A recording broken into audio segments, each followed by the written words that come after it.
The big thing I think he's going to look to, especially early on in this game with the defensive line that Johns Hopkins brings to the table. Yeah, it's not every day that you find two top 5 nationally ranked teams playing against each other in non-conference play, but here we are. Both teams coming off appearances to the National Division III semifinals in 2024. Johns Hopkins losing to Mount Union, and the Riverhawks, of course, falling to the eventual national champion North Central. Both teams won 3 playoff games last year, but they couldn't have done it in more different ways. The Riverhawks averaged just shy of 36 points per game in their 3 postseason wins in 2024, while the Johns Hopkins defense led up no more than 14 points in each of their 3 playoff victories. And that says a lot for a Riverhawk team that has really been able to put up a lot of points. We've seen, especially through the first 2 games of the season. Of course, winning 33-14 in week 1 and then winning 56-17 in week 2. So that's really going to say something with how if Johns Hopkins defense is able to perform at that next level. Both teams as well, former Centennial Conference foes. They've played against each other a number of times over the years as we take a short break, and we'll be back in just a moment. By the Susquehanna University Stadium Band, led by Director Brett Hoserman, accompanied by the singing of Senior Music Ed Major Rob Speaks.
These two teams have a history with each other. They played against each other most recently in 2022. Riverhawks winning that game on the road in Baltimore, 26-24. And these two teams played against each other every year from 2010 to the most recent matchup 3 years ago. Some of the seniors on these two teams were in their first years during that game. Susquehanna starters such as Michael Robbins and Jesse Roosh were amongst the Riverhawks who played in that game against Johns Hopkins, who of course are playing today as well. And it seems like a full circle moment for them as well, because now they're playing them at home this time compared to what it was 3 years ago. And another great situation in how well they performed last season, and to show that you can play a top-ranked opponent, this is your chance right now. It's set in stone for you perfectly with Johns Hopkins here at Doug Arthur Stadium. The Riverhawks will start with the football. Dominic Wynn, Daniel Groney, and Hunter Morganroth all back deep to receive for the number 4 ranked Riverhawks, facing off against the 3rd ranked Johns Hopkins Blue Jays in a game that has been widely anticipated for a while. I can't speak for the players, but I've certainly had this game circled on my calendar since I first saw the schedule 6 months ago. Yeah, as soon as I saw Johns Hopkins was on there week 3, I was very excited for this one, and we're about to find out what happens in just a moment here for the kickoff. Caleb Waite, the first year, has this one teed off for the Blue Jays, and we are underway. Week 3 of the Susquehanna football season. 2-0 Riverhawks, 2-0 Johns Hopkins. This is Dominic Wynn, the redshirt senior defensive back, on the return, wrapped up at around the 20-yard line. So we'll take our first look at the Riverhawk offense. Josh Ehrlich and company. Ehrlich has looked really strong through 2 weeks, but this defense is going to present him a lot of challenges with multiple all-conference defensive linemen and some really good linebackers in the front 7. Yeah, last week Ehrlich was 21 of 29 for 188 yards, and that actually put him over 5,000 career passing yards as a Riverhawk, the 5th player ever in Susquehanna history to reach that mark. The big story for Susquehanna is the return of sophomore running back Rashawn Lamons, making his season debut. Did not play in the first 2 games due to injury. Ehrlich looks to throw it on the run. It's Lamons, stumbles and gets back to the original line of scrimmage. We're likely going to see a lot of this kid today. He was unbelievable last year with over 1,900 scrimmage yards. He scored 20 all-purpose touchdowns. Landmark Rookie of the Year, first team All-Landmark, National All-American, and one of the most dynamic offensive players in Division III football. Had to be one of the biggest stories for the Riverhawks last year, Rashawn Lamons, of course, and set up in a perfect scenario right here against a ranked opponent and ready to go at it against this defensive line. Trips to the right. Lamons gets his first handoff of the season, bounces it to the outside. Lamons lowers the shoulder, gets it to the 29, a gain of around 7. That'll make it a 3rd and short. Yeah, after the first play where Ehrlich had the scramble and find Lamons there, it wasn't really enough there, but the second time he's able to get enough room and make it a 3rd and 3. Lamons once again to Ehrlich's left here on 3rd down as Ehrlich looks to throw it. Quickly looking towards the sideline, it's hauled in. Rob Stolfa with the first down. He scored twice a week ago and gets around 10. That's how he gets the out route to the side. Perfect coverage there. And Josh Ehrlich with the seam finds the right spot and sees Stolfa sliding over to the right and makes a perfect catch to move the chains. Stolfa has been the breakout star of this offense with the losses of Kyle Howes and Chris Buchter at wide receiver. Stolfa has been the guy, 11 catches, 121 yards, and both touchdowns coming a week ago. He's been impressive this year. Ehrlich looks to throw it, looks at Lamons. He'll go short. Lamons catches the screen, and he cuts it to the outside, a little bit past the 40, turning what could have been a loss of yards into a gain of a few. Yeah, we thought there it looked like it was going to be a short game. There's not much there past the line of scrimmage, but Lamons able to be on the sideline there and have enough room to continue down the field just a little bit to gain a few extra yards. The sophomore running back from Smyrna, Delaware, a Division III football.com preseason All-American. So the expectations are high for him, looking to repeat what was a historic freshman season. So that'll make it a 2nd down and 8 at around the 40. 2 backs in the game with Ehrlich. That's Sertz to his left. Ehrlich steps up, scrambles, runs with it for the first time. Ehrlich gets it to around the 50, out of bounds. That's going to be close, but they will give him the first down. Yeah, nice job there, reading the pocket, saw the time he had, and saw the seam to go through, and just missed the tackle there around the 45, and got up to about the 50 there for that first down. So a nice first run for Josh Ehrlich. So far this year, Ehrlich leads the Riverhawks in rushing, 166 yards on the ground now this year. Of course, it's been very balanced at running back. Drew Hutchins has played well. Matt Sertz and Tommy Grabowski when healthy. But with Rashawn Lamons back, that certainly adds another level of explosiveness to the backfield as Ehrlich keeps it. It's an option pitch. Lamons with a juke move, and he gets around 3 or 4. Riverhawks past midfield. Yeah, you can see him pumped up there on that play. The sideline loving it too, and just gaining as much yards as he can right now, and looks like he's on the sideline now, so I think Sertz will be the number 1 in there now. Matt Sertz played quite well last week, 73 yards on 6 carries and a score. Sertz has played the role of the 3rd down back. He can catch the ball, excellent pass protector as well. So we're looking at a 2nd and 7 for the Riverhawks. They have it at the 47. All the personnel lined up to the right as Sertz gets it up the middle, bounces to the left, and maybe gets back to the original line of scrimmage, not much more. Multiple Blue Jay defenders there to bring him down. Trainer and tackle for Johns Hopkins. Yeah, nice job on that defensive line there for Johns Hopkins, and limiting them and making it a little bit more of a difficult 3rd down here. Hopkins coming off a 27-13 win last week in their home opener against John Carroll, who at the time was ranked number 20. A rough day running the ball for John Carroll. They averaged negative yards per run. They could not get anything going on the ground. It's going to be a challenge for the Riverhawks rushing attack. 3rd down and 7. Ehrlich looks to throw it. Scrambles to the right side under pressure. We know he can run. That's what he's going to do. Ehrlich juke move past the 40 for a first down. Eventually tracked out of bounds, but not before getting the conversion. And that's how immediately saw the blitz and the pressure coming right away. And it seems like the scramble to the right side has been working for him so far, and just has enough to get through past the 2 tackles right there and get a huge first down to keep this drive going. Of course, a huge game individually for Josh Ehrlich today, looking to continue to show the world what he can do against big-time opponents. He played well last year against some of the best teams on the schedule, looking to match that this season. A promising start offensively for the Riverhawks. As on first down, they hand it off. Surts breaks the initial tackle, breaks another. It is eventually wrapped up at the safety. Jack Schondelboyer, he gets a couple, and that'll make it a second down. So it looks like Surt's got just one there. Now they'll switch things around. Lamont's coming back in now, so running back room getting switched around a little bit here. It didn't take long last year for Lamont to really burst onto the scene. The very first quarter of the very first game against Bridgewater, it was obvious that he looked like the most talented player on the field, and that stuck through the entire season.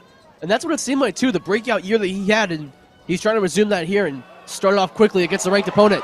Ehrlich keeps it himself. Ehrlich with a move. Gets a first down and is wrapped up just shy of the 20 by Xavier Newell. Riverhawks nearing the red zone. Their offense having no problems early in this one. And you alluded to it before with Josh Ehrlich trying to scramble and make this a game where he can play well against top-ranked opponents, and he's showed it so far. And those scrambles and the moves he's been able to make there early on this drive, and like you said, now has them in the red zone in a perfect spot. Susquehanna playing their brand of football. This feels like a big game for the offensive line.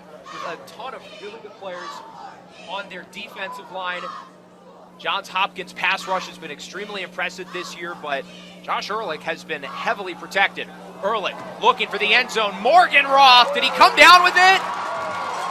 Yes, he did. Hunter Morgenroth, what a catch for the touchdown. Susquehanna on the board. We saw Stoffel get the catches before, but now Hunter Morgenroth sees the route straight to the end zone and gets open in the spot and has to get down on his knees with the catch to beat the big catch there for the first touchdown for Susquehanna. Ehrlich throwing it up, trusting his senior receiver. Morgenroth had just enough separation on the cornerback, David Halal. Now it looks like they called it back. So the touchdown looks like it'll stand. I think they're calling Morgenroth an unsportsmanlike after the play. So the touchdown will count. Morgenroth got a little excited with the celebration, and given how impressive the catch was, it's kind of hard to blame him. Dominic Bourgeois on for the PAT. He has been perfect through 2 weeks. His kick on the way. It is up. It is good. And the Riverhawks march right down the field. A 6.5-minute drive resulting in a Hunter Morgenroth touchdown, his first of 2025. Yeah, and there was definitely the confusion there at first, where I thought there was the calling off the touchdown, but no, they kept it, and it was just the unsportsmanlike conduct. But regardless of that, a perfect opening drive for Susquehanna. Plenty of guys getting involved. Laban, Surts, Morgenroth, and Stoffel all getting involved in this drive, and it was a nice job there by Josh Ehrlich going back and forth between the weapons he has, and of course using his ability as well to go with that. Yeah, what a start for Josh Ehrlich. 4 for 4, 34 yards through the air, including the big catch by Morgenroth. He also has 36 yards on the ground. So Ehrlich really was the entire offense on that drive, and he looked pretty darn good. Yeah, especially with the runs he had and some of the scrambles that we saw and what we've talked about previously and what he's done in the first 2 games of the season. And not just that, his whole Riverhawk career and how he's been able to use that ability to run and escape the rush there. And he's done that great so far here in this first quarter on the first drive. The 2024 Landmark Offensive Player of the Year certainly looking like it so far. The Riverhawks are going to have to kick off from the 20 because of the late flag following the touchdown by Morgenroth. So that could potentially give Johns Hopkins better field position than they were looking at otherwise. Yeah, absolutely. I think that'll give Bay Harvey a good place to start with his offense. Bourgeois to kick off for Susquehanna. Dominic Bourgeois set to kick it off for Susquehanna. Johns Hopkins looking to respond. Blue Jays more of a defensive-minded team, whereas the Susquehanna squad is largely led by their offense, but the Blue Jays have plenty of talented players on this side of the ball who we'll get to meet in just a moment. At the 20-yard line, cutting it to the outside with blocks past the 40. Here comes Hopkins. They get it all the way to midfield. A great return by Josh Moore, one of the two standouts at wide receiver, the sophomore from Toms River, New Jersey. They've got some good weapons on this team, along with him, Robbie Enright, the junior, and Cole Crotty, number 10, the main name to watch out wide. Crotty leads all juniors in Division III in career receptions, had over 1,000 yards in 2023, had nearly 800 last year, and so far this year, he again has looked the part. Yeah, and you mentioned Josh Moore before, 3 catches for 46 yards so far to start the season, but Bay Harvey at quarterback so far, 33 of 49 for 434 yards, 4 touchdowns. That's thrown only 1 interception this year coming into this game. Harvey, the graduate student from Lank, Switzerland, played his high school ball for Cleveland Heights in Cleveland, Ohio. Harvey, starting at the 49, looks to throw it towards the sideline. And that one is caught. Cole Crotty, his first catch of the game. He had 8 for 118 yards and a touchdown a week ago in the win against John Carroll. Crotty, like you just mentioned, 4 catches, 158, and the touchdown as well, like you mentioned so far. And even last year as well, he had 65 catches for 793 yards and 5 touchdowns. Crotty in Fall Centennial Conference honorable mention selection a year ago.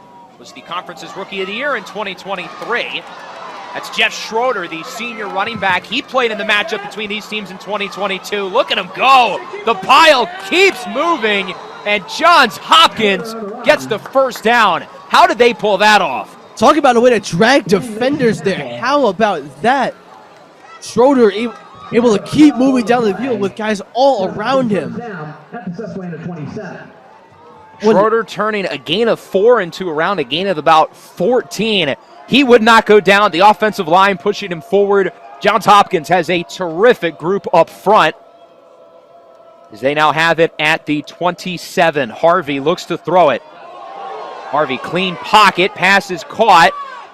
Still inbounds. First down. Schroeder wrapped up at around the 10-yard line. He is so hard to bring down. Both of his touches, he's made some really nice plays.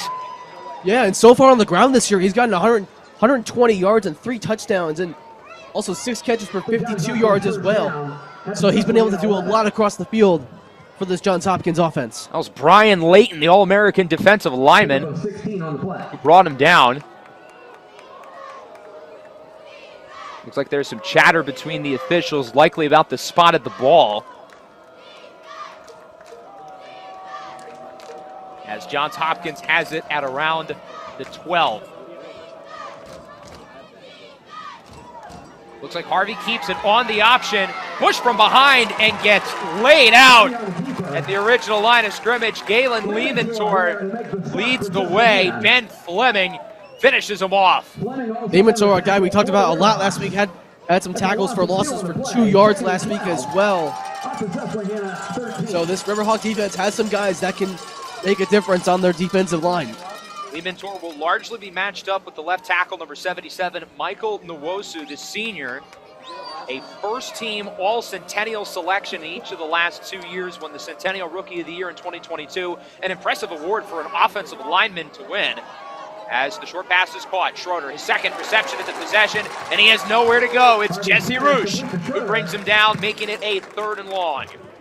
A nice job there by Jesse Roosh on the tackle right there. And looks like he got that for a loss of 1 there. So that'll be 3rd down and 11. So a big 3rd down to start. You've seen what Johns Hopkins has done on this drive. They've found ways to be explosive. But for the Riverhawks defense, they really got to find a way to stand out here and get a stop. 3rd down and 11 for Johns Hopkins. The performance in the red zone may very well determine the outcome of this game. Harvey looks to throw it one-on-one for the end zone. Overthrown, incomplete. Eric Spears Jr. with the coverage, and that'll make it a 4th down. Looks like the field goal unit's going to come on now. And a lot of good things on that first drive for Johns Hopkins, just couldn't get it in the end zone there. And the defense for Susquehanna able to stand up there. Harvey was looking for Chad Martini, the graduate transfer. Prior to this year, spent some time at Cornell. Martini, 6'6", 220 pounds. It's easy to see why they looked for him on that play, as that'll bring out the field goal unit. The sophomore, Brad Paxton, from the left hash. His kick is up and through. It's a 28-yarder, and that will put Johns Hopkins on the board as it's 7-3. And give credit to Eric Spears there on that 3rd down play there. That time on the coverage in the end zone, and did a nice job deflecting that there, despite the throw being a little bit too high that time. So, despite all that happened on the drive, still a productive drive. Getting points on the board is what they wanted here, regardless of what it was going to be. Yeah, I think the X factors for Susquehanna defensively are going to be these young corners. Eric Spears, the redshirt sophomore. Romero Lavalace Jr., the true sophomore. Chubezi Wananiri, the sophomore. These guys are young. They've gotten some good experience over the first couple of weeks and have looked pretty good. But they're going to have their biggest test yet. As we mentioned earlier with the Johns Hopkins receiving corps, they've got some great players out wide. Yeah, and so far it's been the run game, which has really surprised me from what they've relied on that so far. You would have expected the receivers to be a little bit more involved, but of course we saw the big return from Josh Moore to start things off on their drive up to the 50. So that's a big thing we're going to have to look for, especially in the special teams area for Susquehanna, if they can try to limit those returns a little bit more. All things considered, though, that drive really could have gone a lot worse for the Riverhawk defense, especially with the stop in the red zone. They had the early lead 7-3. The opening offensive drive for Susquehanna looked really good, so we'll see if they can match that here on their second possession. Here is the kickoff from Waite. It will be received by Susquehanna. Dominic Wynn is lassoed to the ground. What a tackle by Johns Hopkins. Tyler De Silva, the sophomore corner, is the one who wraps him up. Yeah, it looks like he tried to go with the step ladder there and try to gain a few extra yards there over the defender. But still, Susquehanna will start between the 15 and the 20 on this drive. They'll be starting officially at the 18-yard line. Josh Ehrlich was terrific on the opening possession. We'll see if he can match that here with drive number 2 as the Riverhawks go empty on first down, 5 wide, including Lamons, who's now in motion. He will now enter the backfield to the left of Ehrlich. With 4:46 to go in the first quarter, Ehrlich looks to throw it. He'll go short. Lamons hauls it in. Lamons past the 20, cuts upfield. A solid gain, not quite enough for a first down, but a solid play after the catch for Lamons, who's already caught 3 passes here in the opening frame. Yeah, Rashawn Lamons, of course, the key guy for Josh Ehrlich to start things off here. Is definitely what we expected out of the gate with this being his first game of the season, of course, and got a good amount of touches on the first drive, and once again, starting off with him once again. There's no training wheels, no snap restriction for Lamons. He has gotten a bulk of the snaps at running back. He's already gotten a lot of touches so far. Great to see him out there healthy and looking like his explosive self from last year. Ehrlich lobs it up for Stolfa. That one is broken up. A perfect throw into the bucket, but a great defensive play by Carter Hogue. Yeah, Carter Hogue does a nice job there as he saw Stolfa going for the route to the side and was able to deflect that pass away. And talk about Josh Ehrlich going for the deep ball early on this drive, and it seemed like a perfect play, but better defense. Hogue is the primary nickel back for Hopkins. Much of their defensive sets are in 4-2-5 nickel formations, as that'll make it a 3rd and 1. Ehrlich calls for a switch at the line. Lamons moves over to his left. Ehrlich looks to throw it, high snap. Ehrlich lobs it up down the field for Robbins, and it is overthrown, incomplete. Carson Bordeaux, an all-Centennial first-team selection a year ago, is the one in coverage. Yeah, at that time, Ehrlich saw the blitz coming right away, and it brings the punting unit out. So a nice job on the defensive side here, putting a lot of pressure on Josh Ehrlich just to get the ball out of his hands, and it forces a punt by Dominic Bourgeois. So Johns Hopkins will get it back, a much better defensive possession for the Blue Jays as they take the Riverhawk offense off the field within 3 plays. Bourgeois punts it away. Long kick. It'll be received inside the 30. Under the return, Robbie Enright. We do have a flag on the play, our first penalty of the game. So we'll see what the call is from the officials prior to this next drive for Johns Hopkins. Flag was set right around the 42-yard line. Curious to see what the call is here.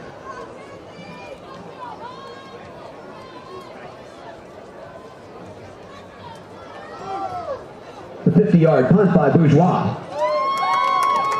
During the kick, we go back to the back. Receiving team. 10 yards from the end of the kick. First down, Johns Hopkins. So it's an illegal block in the back called against Johns Hopkins, so they will be moving backwards. Certainly not as good of starting field position as they opened up with. Yeah, definitely we're looking to start in a better spot there, but of course we saw on the first drive they started around the 50 with that return by Josh Moore. So they're looking to see what they can do on their second drive here and try to take the lead. Quarterback Bay Harvey missed most of 2024 with an injury, back healthy here this season in 2025. His lone year as a full starter in 2023, a second-team All-Centennial Conference selection. So clearly a talented player, and that makes Johns Hopkins' run to the semifinals all the more impressive last year, given that they did it without their starting quarterback. As they start inside the 15. Short pass is caught. Solid gain of a few. Quick tackle by Jesse Roosh as it's hauled in for the Blue Jays by Josh Moore. It was a nice catch there by Josh Moore as well. If you're just tuning in now, 3 catches for 46 yards is what his start has been off to so far this season. That's how, outside of the return, getting his first catch of the game. Officially goes for around 6 yards for Moore, and that'll make it a 2nd down and 4. It's going to be a QB keeper. Harvey past the 30 with the first down, wrapped up by Ben Fleming as Johns Hopkins moves the chains. And that time you're seeing Harvey see what his offensive line is able to do there and gets past a few tackles. They're just past the 30-yard line and gets them another first down. The Blue Jays moving it pretty well so far on this possession. They now have it at the 34-yard line, basically making up for the illegal block in the back on the punt. As Harvey hands it off, this is Jeff Schroeder up the middle. Does not have much room to go. The Riverhawk defense is there immediately, forcing a gain of maybe a yard or 2. Making that a short gain here is definitely slowing things down for that offense here, but still what we've seen from Susquehanna, you got the guys in there like Jesse Roosh and Brian Layton holding things up, but the young guys, of course, this is probably the biggest game of some of their careers right now, with them being first years as starters. Tim Ferson Jr. and Luke Hughes both there with the tackle on first down. Harvey looks to throw it on 2nd down to the sideline. It is caught. Was he in bounds? He was, and that will move the chains for Johns Hopkins as they get the first down. Looks like that was Cole Karate that made the catch on the sideline there, and so far for him, 14 catches, 158 yards, and last season had another spectacular year as well, as along with 2023. So three solid seasons, or 2.5 rather, so far for Cole Karate. Less than 2 minutes to play in the first. Susquehanna leads 7-3. The Riverhawks coming into this game ranked number 4. Johns Hopkins 1 spot above them at number 3. Harvey looks to throw it again into traffic. That one is caught for another first down to the other side of the field as it's hauled in by Robbie Enright. Nice catch there by Enright on the sideline. Enright's this year so far, 8 catches, 156 yards, and a touchdown as well. Last year in 2024, 21 catches, 368 yards, and 4 touchdowns from the 2024 season. Enright from Atherton, California. This Johns Hopkins team has players from all over the country, and in the case of Harvey, all over the world, being one of the top academic institutions in the United States. As that one is caught, Enright again, thrown down to the ground quickly, but a solid gain for the talented junior. That was a nice catch there by Enright. Harvey reads the side there, and a nice gain there. Gets them just about a yard short there of a first down. Riverhawk defense making some changes here. Dominic Wynn, the senior safety, is the one with the tackle on first down. That'll make it a 2nd down and 2 with around 30 to go in the quarter. Short handoff, solid gain. It's Malik Frost who gets the first down. And that could be the final play of the first quarter unless Johns Hopkins decides to snap this one quickly. Yeah, with 20 seconds, and I'd imagine they'd probably run this out. Johns Hopkins gets back to the line quickly. It looks like they might try to run one more play. Frost, the running back in the backfield again with 4 seconds. Harvey looks to throw it. We have a flag. Harvey looking for the end zone. That pass is incomplete. That was a perfect throw. Enright cannot hang on. We'll see what the flag is prior to the end of the quarter. It looked like it was before the play, probably some movement on the line. I think it looked like Susquehanna on the defensive side. This might be a false start.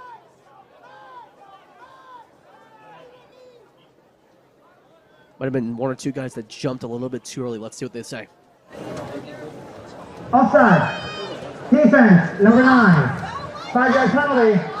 Eastman first down. This is the end of the first quarter. That 5-yard penalty will be assessed on the start of the second quarter. Timeout. That was Tim Furson Jr. called for the offsides penalty for Susquehanna, and that will wrap up the first quarter. A 7-3 lead for the Riverhawks. We'll take a short break, and we'll be back to start the second quarter. Just around the corner. Join us on Saturday, October 25th, as your Riverhawks take on Catholic University in landmark conference action at 1 p.m. Field hockey is also in action as they welcome Lycoming to Sassafras Field at 1 p.m. We hope to see you then.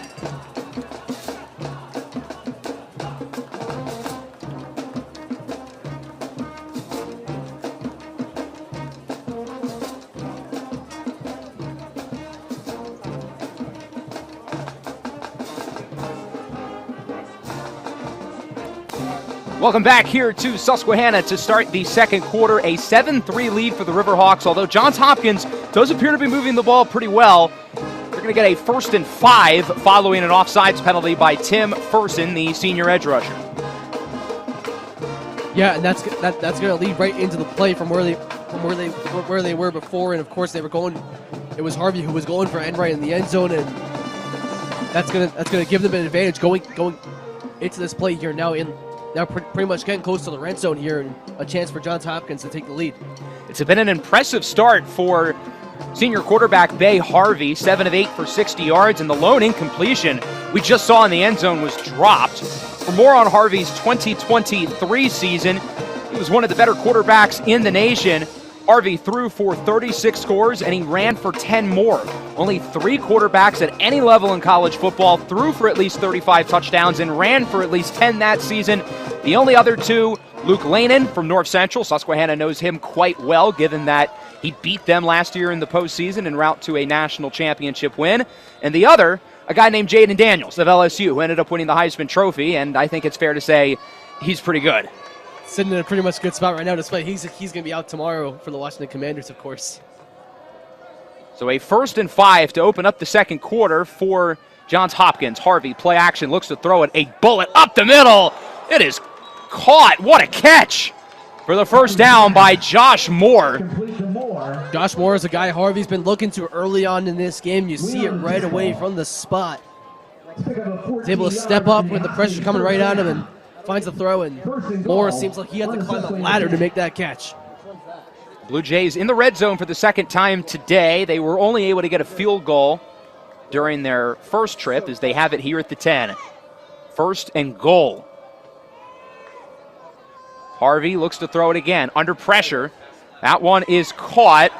Not going to get much. Ty Pugliano, the second running back, is the one with the catch. Pugliano out of Medford, Oregon. So far this season, he's had 7 carries of 42 yards and 1 catch for 8 yards and a touchdown to go with that as well. And last year in 2024, he had 81 yards for 2 touchdowns and 1 catch for 26 yards. That'll make it a 2nd down for officially a loss of around 3. Harvey looks to throw it, steps up, scrambles, tucks it and runs. Harvey follows his block with a juke move inside the 5, trying to fight for all the yards he can get. He'll gain around 10, just shy of the end zone, and at this point, if you're the Blue Jays, I think you're in 4-down territory. Yeah, absolutely, especially with where you are right now. Pretty much going for it on 4th down. If they don't get it, I wouldn't be surprised here. Susquehanna bringing in some of their big defensive personnel. Only one receiver out wide for the Blue Jays. That's Enright. Gotta imagine blitz pressure coming here. Harvey hands it off. Jeff Schroeder breaks the tackle. He is in. for a touchdown, and Johns Hopkins takes their first lead of the game. So the handoff perfect there, and Schroeder is able to escape some of the tackles and just fly his way into the end zone there for the first touchdown of the game for Johns Hopkins as they take the lead. Schroeder with his 4th rushing touchdown of the campaign, as the senior puts the Blue Jays on top 2 minutes into the second quarter. Paxton on for the extra point. His kick is up, and it is good. A 10-7 lead for Johns Hopkins. We'll see what Susquehanna's offense can do here on their 3rd drive. The first 2 possessions could not have been more opposite for the Riverhawk offense. Yeah, absolutely. And what we just saw out of the Blue Jays there, taking advantage off the offside penalty at the very end of the first quarter and quickly resume that drive and find a way to get into the end zone as Schroeder went in for the score. But now the question is, how will the Riverhawks respond off of that? We've seen what Josh Luke has done so far, using Rashawn Lamont as his main weapon and key source out there on the field. And we'll see if he goes to him again, I'd imagine so. Lamont so far in his season debut, 2 carries for 9 yards, 3 catches for 12 yards. He's done some good things in space, but overall, Johns Hopkins has held the All-American in check through the opening quarter. Yeah, and I think that was definitely one of the guys circled in their playbook going into this game, especially for Johns Hopkins and their defense, looking to see and find ways how they can stop Rashawn Lamont. And he's been able to have some solid carries and good catches for short yardage, but nothing of what we've seen from last year just yet. So the Susquehanna offense will return for drive number 3. They're hoping this one is a little bit more successful than their previous possession.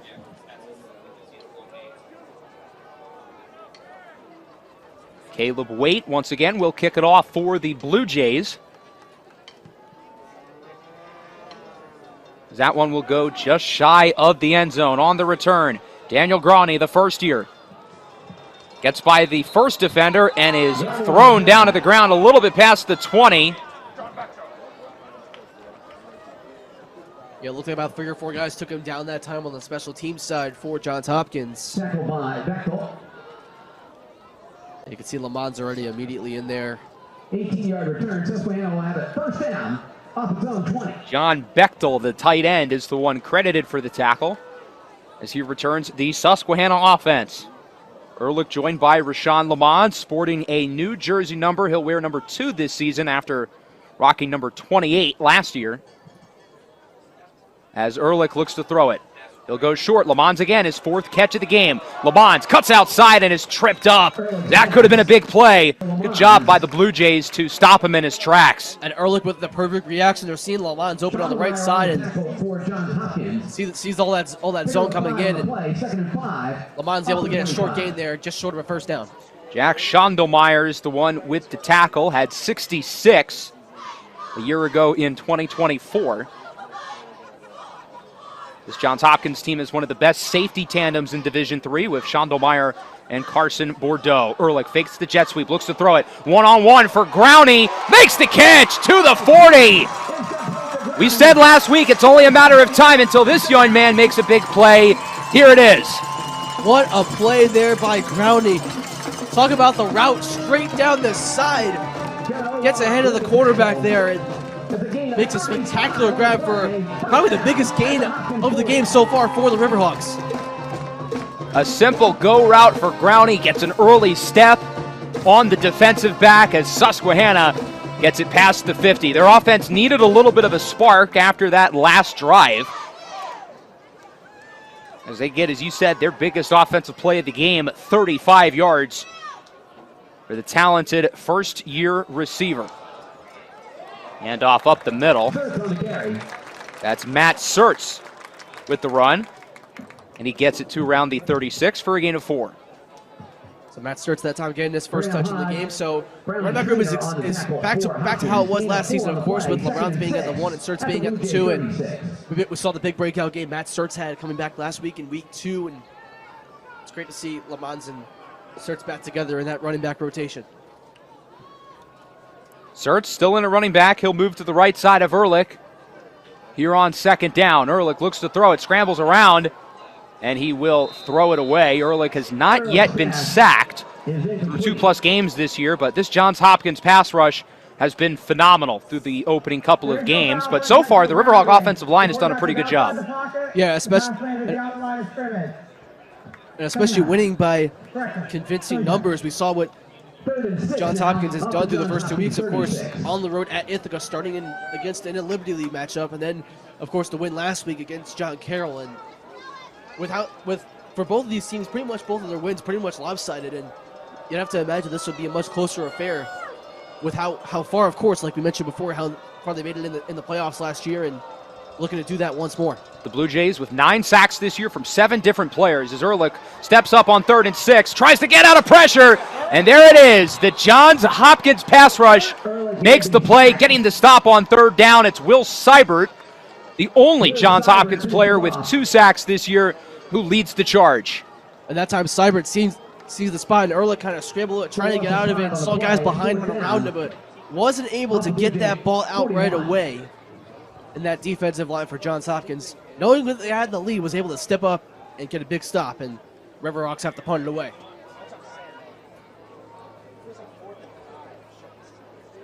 Dominic Bourgeois set to punt this one away for Susquehanna. Johns Hopkins with 2 players back deep to return, as the ball will roll inside the 15. So a good punt for Bourgeois.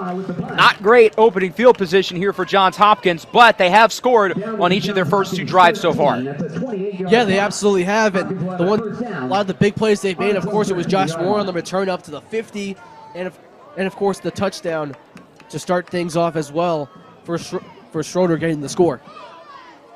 An impressive second drive for Johns Hopkins, finished off by the 3-yard score from Schroeder.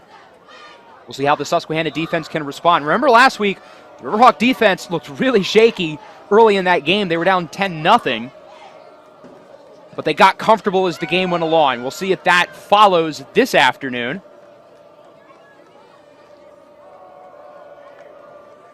Harvey looks to throw it on 1st down. Harvey scans the field. Low pass, looks like it's caught. Quick tackle by Fleming on the reception by Josh Moore. It was a nice catch there on the side there by Josh Moore. It was a surprise to see Harvey go for that low throw there. And wasn't sure if that was going to bounce off the ground or not and be an incomplete pass, but able to keep it in the air and make the pass to Moore. Yeah, the Susquehanna coverage doing a really good job there on 1st down. That'll make it a 2nd and 6.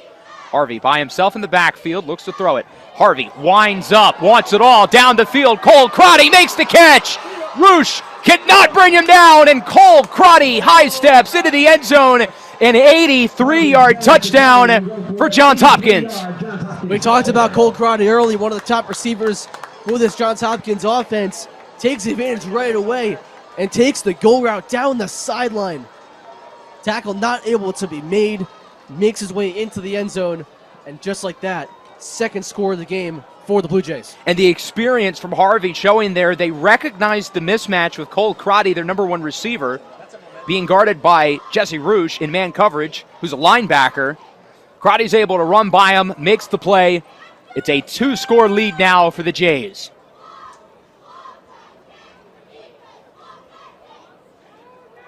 Point after try from Paxton is up and good. 17-7 lead for Johns Hopkins. Riverhawks not used to playing from behind. I'm fascinated to see how they're going to respond here. Yeah, we saw how they responded last week, down 10-0 early against a very familiar opponent in Bridgewater.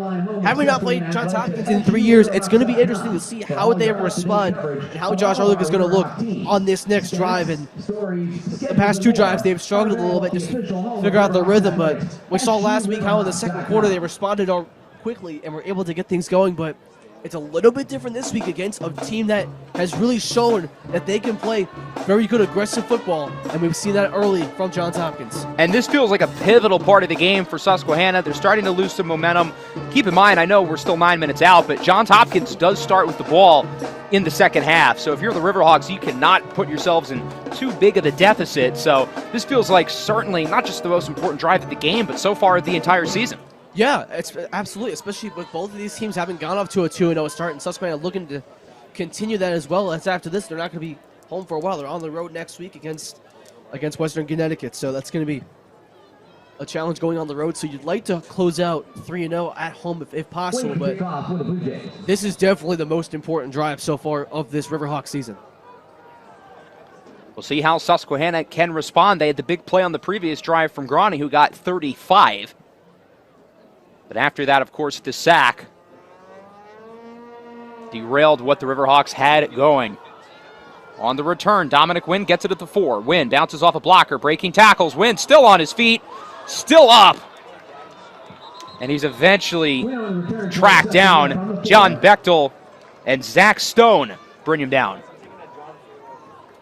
So now seeing Josh Ehrlich out there once again. 7 of 10 so far for 83 yards and the one touchdown pass he's gotten so far to Hunter Morgenroth. And the question is, which way will he go on the offense? So he's got Lamons out there to start things off, and got Morgenroth and Stofa to his left.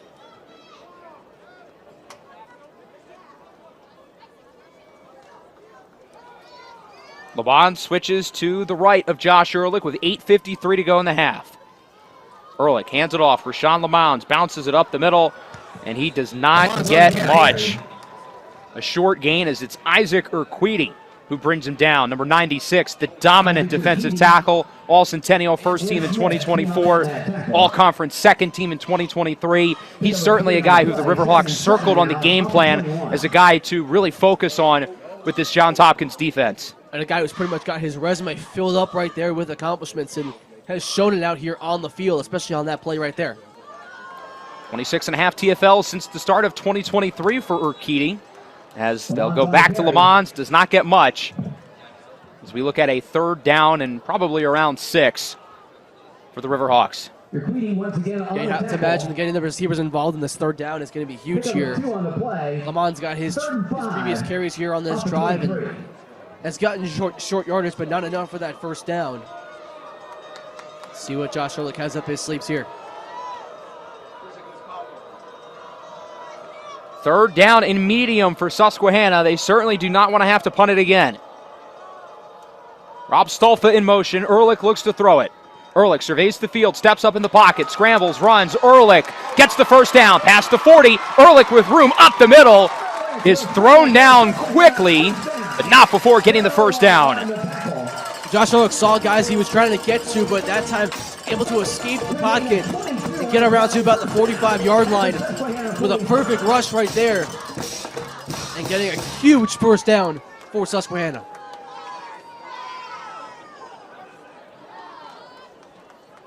Kevin Ola, the sophomore corner, brings him down. Stolfa in motion. He'll move to the slot on the right side of the field. Someone jumped. It looked like it was the defense. Johns Hopkins signals otherwise, but I thought I saw some movement from the big nose guard, Seibert. Now you saw Josh Ehrlich trying to point to the officials there, see what was going on there. Now the officials will discuss. Have to imagine false start right here.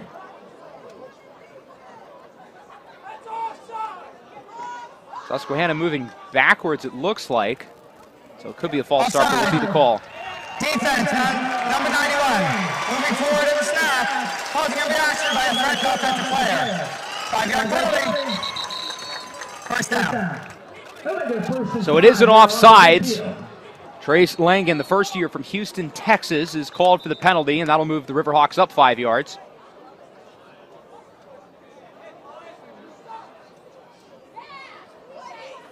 Ehrlich conversing with the officials. Clock sits at 6:01. Please reset the game clock to 6 minutes and 40 seconds. 6:40. They'll push it back up to 6:40 where it was previously. And now Susquehanna has a 1st and 5. Certainly where you want to be in terms of down and distance if you're the offense. Yeah, absolutely. I think that sets up Josh Ehrlich in a perfect spot here with the playbook wide open, especially with it being a much shorter 1st down. 1st and 5. Ehrlich hands it off. Rashawn Lamons, look at the burst. Cuts inside, past the 35. There's the Rashawn Lamons that we got accustomed to last year. His biggest run of the game so far as he gets around 19. That's the big play Rashawn Lamons was looking for to start off in this game, and gets it with a burst of speed here in the 2nd quarter. getting Susquehanna to right at the 30-yard line.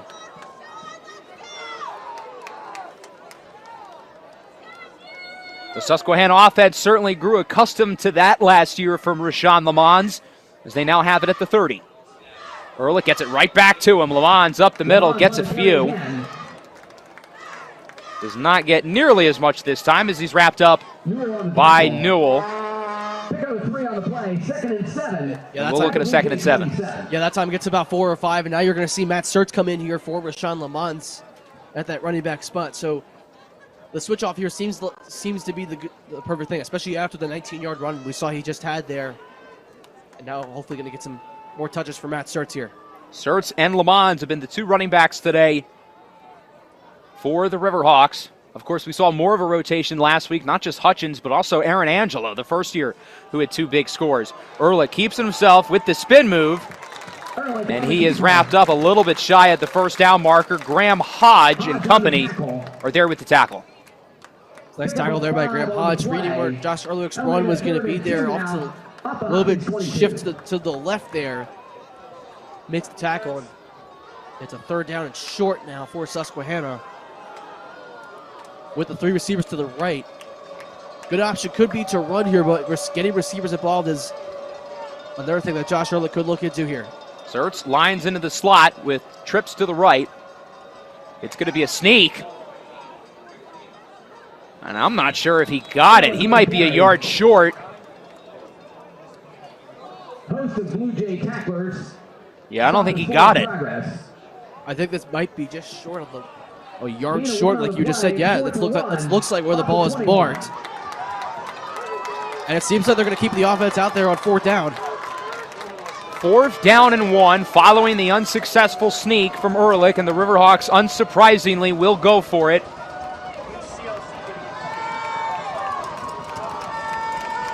With only 1 receiver out wide. That's McCauley, who had a goal line fade touchdown last week, the tallest receiver on the roster. Ehrlich pitches it to the outside. Sturts gets the first down. A creative and gutsy play call. It pays off for now. We do have yellow laundry on the field. Was a smart play there by Ehrlich with the shuffle pass to Matt Sturts, which it looked like he got the first down, but let's see what the official says here in terms of the flag. If it's a hold, that would be a gigantic penalty against Susquehanna. Illegal block in the back. Offense, number 88. 10-yard penalty, 4th down. Well, that's just as bad. An illegal block in the back on the senior tight end, Michael Robbins. So instead of a 4th and 1, we now look at a 4th and 11. It's a long field goal for Bourgeois. So the question is, do you bring the field goal unit out here, or does the offense stay on the field again? It's a big question, because on the previous play, it was a gamble to go out there and go for the play on 4th down. Even with it being 4th and 1, it was a smart play to definitely go for the yard and try to get a first down. But the penalty really pushed them back here. And Josh Ehrlich still out there on the field, and I think they're going to keep the offense out there.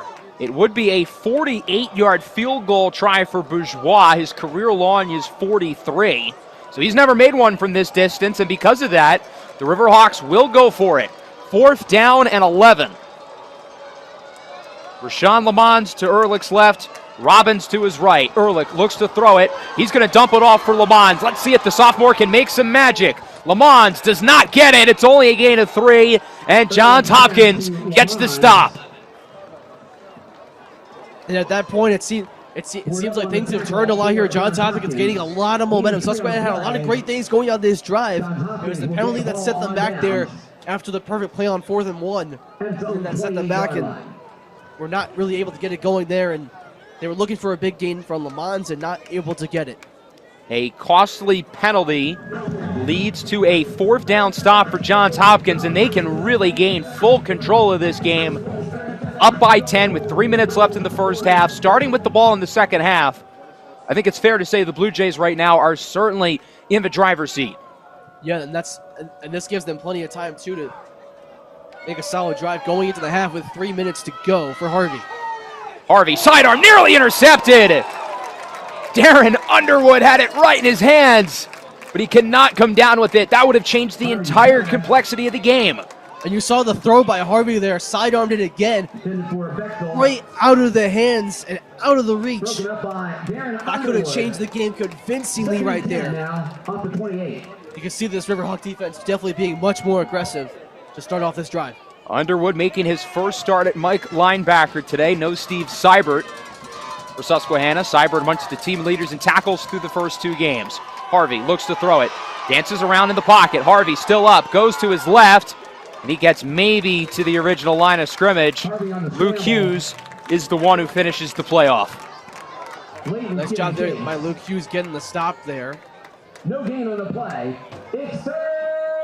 So now a quick third down just like that. So Harvey was not able to get anything on the play there. This is a big third down for that Riverhawk defense.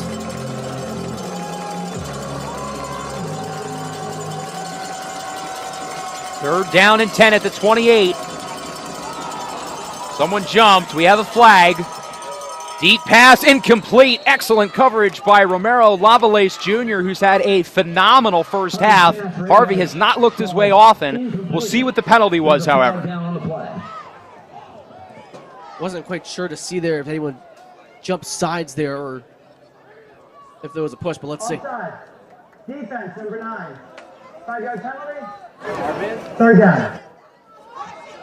An offsides called against Tim Furson. He was called for one as well in the first quarter. So Johns Hopkins will get to replay the down. It's 3rd and 5. And with the 3rd and medium, you'd think the playbook here is wide open. The Riverhawks got to be ready for anything. Absolutely. Pass or run. They could do whatever they decide they want to do here. As you see Schroeder shifting all the way to the far left side now. 2:25 to play in the opening half. 17-7 lead for Johns Hopkins. Harvey, quick throw, incomplete. The Riverhawks get the stop after all. Cole Crotty, who had the big touchdown earlier, the intended target, and Johns Hopkins, for the first time today, will punt. That was a nice job by the Riverhawk defense, being calm and composed there. Almost get the interception on the very first throw from Harvey on the drive, but still were able to lock in and get a defensive stop and force Johns Hopkins for their first punt of the game, like you just mentioned. Chase Alley, the junior from Fort Myers, Florida, will punt it. Rashawn Lamons back deep to return. He had 8 punt returns last year. 3 of them went for touchdowns. Lamons will not field this one, and it will roll past the 15-yard line around the 14. So not great starting field position here for Susquehanna. The ball went a little bit more shallow compared to where Lamons was standing, and he's not going to try to make a big play off of that, understandably so, once the ball hit the ground. Yeah, absolutely. And of course, getting now to this drive at this point for Susquehanna, getting another opportunity here in the second quarter is huge, especially with only 2 minutes to go now. So the defense really is giving Josh Ehrlich another opportunity here, and like you mentioned with Johns Hopkins starting with the ball in the second half, this is going to be another big drive for Susquehanna. The Riverhawks will certainly look to throw it for most of this drive. I wouldn't be surprised if they run it here on first down with the 2-minute timeout approaching. And they do. It's Rashawn Lamons. Puts his shoulder down, breaking tackles. He gets it to around the 20 for a gain of 6. And that will bring us to the 2-minute timeout here in the first half. So it's been back and forth so far from what we've seen from both of these teams. And Rashawn Lamons, the big story, of course, coming back into the lineup in that running back position for Susquehanna. And Harvey leading the way for Johns Hopkins and getting his running back room and his receivers involved as well for 2 scores. And Susquehanna trying to respond late here in the first half. Yeah, I think the biggest takeaway with both of these teams has been the high-level quarterback play. Both of these guys looking really impressive so far. Yeah, absolutely. That's been the big thing. The quarterbacks, of course, Josh Ehrlich, 8 of 11 for 86 yards in the touchdown pass, and Harvey, 11 of 14, 158 yards and a touchdown as well to go with that, with the long pass, of course, being the 83. And that's not to mention both of these quarterbacks lead their teams in rushing. Harvey has 22 yards, Ehrlich has 59. I wasn't sure how Josh Ehrlich would be able to scramble as effectively today, given the ultra-talented linebackers Johns Hopkins has, and of course their phenomenal pass rush, who has 10 sacks this year. But Ehrlich has had no issue. He continues to look like one of the best athletes on the field at all times. Yeah, despite the pressure from the defensive line, he's still able to try and find ways to work around it with guys like Lamons and Morganroth and Stolfa, of course. Michael Robbins in motion. Ehrlich will throw on 2nd and 4. Rolls out to the left. Ehrlich now scrambles up the middle. Ehrlich gets maybe a yard or two. Big hit. He does a good job of avoiding the sack and turning it into a positive gain. Absolutely, and that time just short of the first down here. But it looks like he actually got the first down here, and the chains are going to be moving. A big play from Ehrlich. My apologies. In real time, it looked like he might have been short, but they'll give it to him. As the clock sits at around 1:40. Riverhawks do have all 3 timeouts. As Ehrlich looks to throw it. Sets his feet. Ehrlich has time. Scrambles now under some pressure.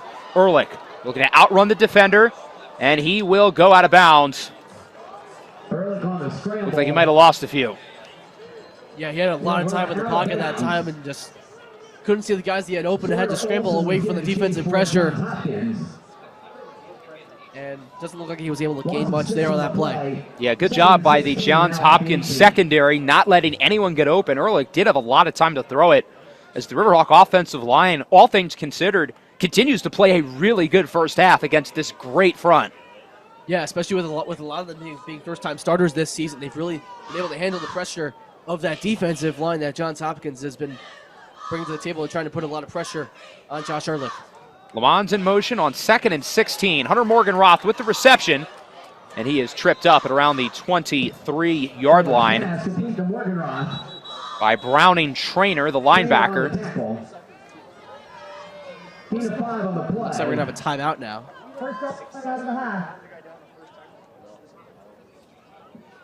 Johns Hopkins takes the timeout, so they clearly believe that they can get the ball back and score again before the end of the first half, as both teams talk it over on 3rd and 11. Pivotal play upcoming for Susquehanna. We'll take a short break, and we'll be back in just a moment.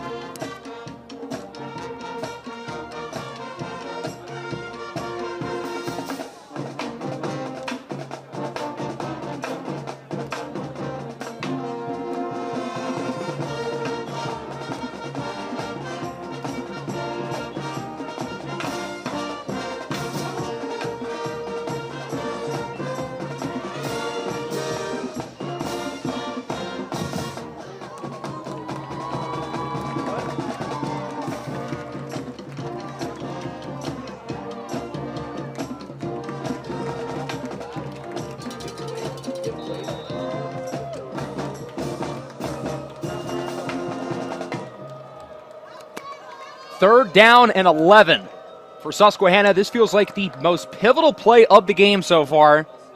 Surt's in the backfield. Ehrlich looks to throw it. Ehrlich under pressure, evades the sack, pitches it off for Surtz, who cuts to the right side. Surtz with space, does not get the first down, but he's close. Might have gotten around 9. I think we're looking at a 4th and 2. Yeah, you have to imagine here in short 4th down territory that they're going to go for it here. Looks like Johns Hopkins is going to take their second timeout here, and you have to imagine this is going to be a huge discussion here. I would say 4th and about 1.5 yards. The Riverhawks have it on their own side of the field at their own 35, so if they don't get it, that could be pretty detrimental. We'll take a short break. We'll be back in 30 seconds. 17th ranked Texas Tech. 18th ranked Utah 10-3 at halftime. Arkansas 28, Memphis 17 at the half. And Syracuse leads Clemson 24-14 at halftime.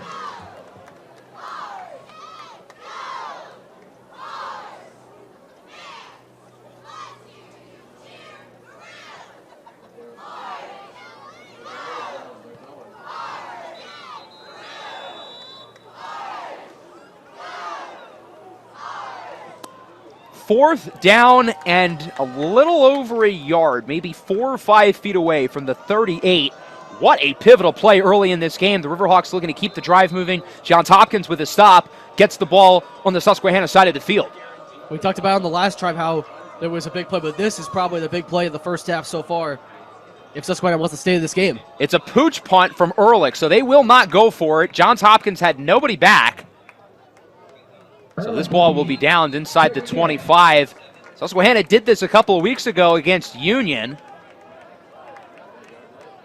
Probably the smart decision there not to go for it, because if you don't get it, and Johns Hopkins gets the ball inside the 40. They could have scored with relative ease, so now they're actually going to have to go a far way with only 50 seconds and only one timeout.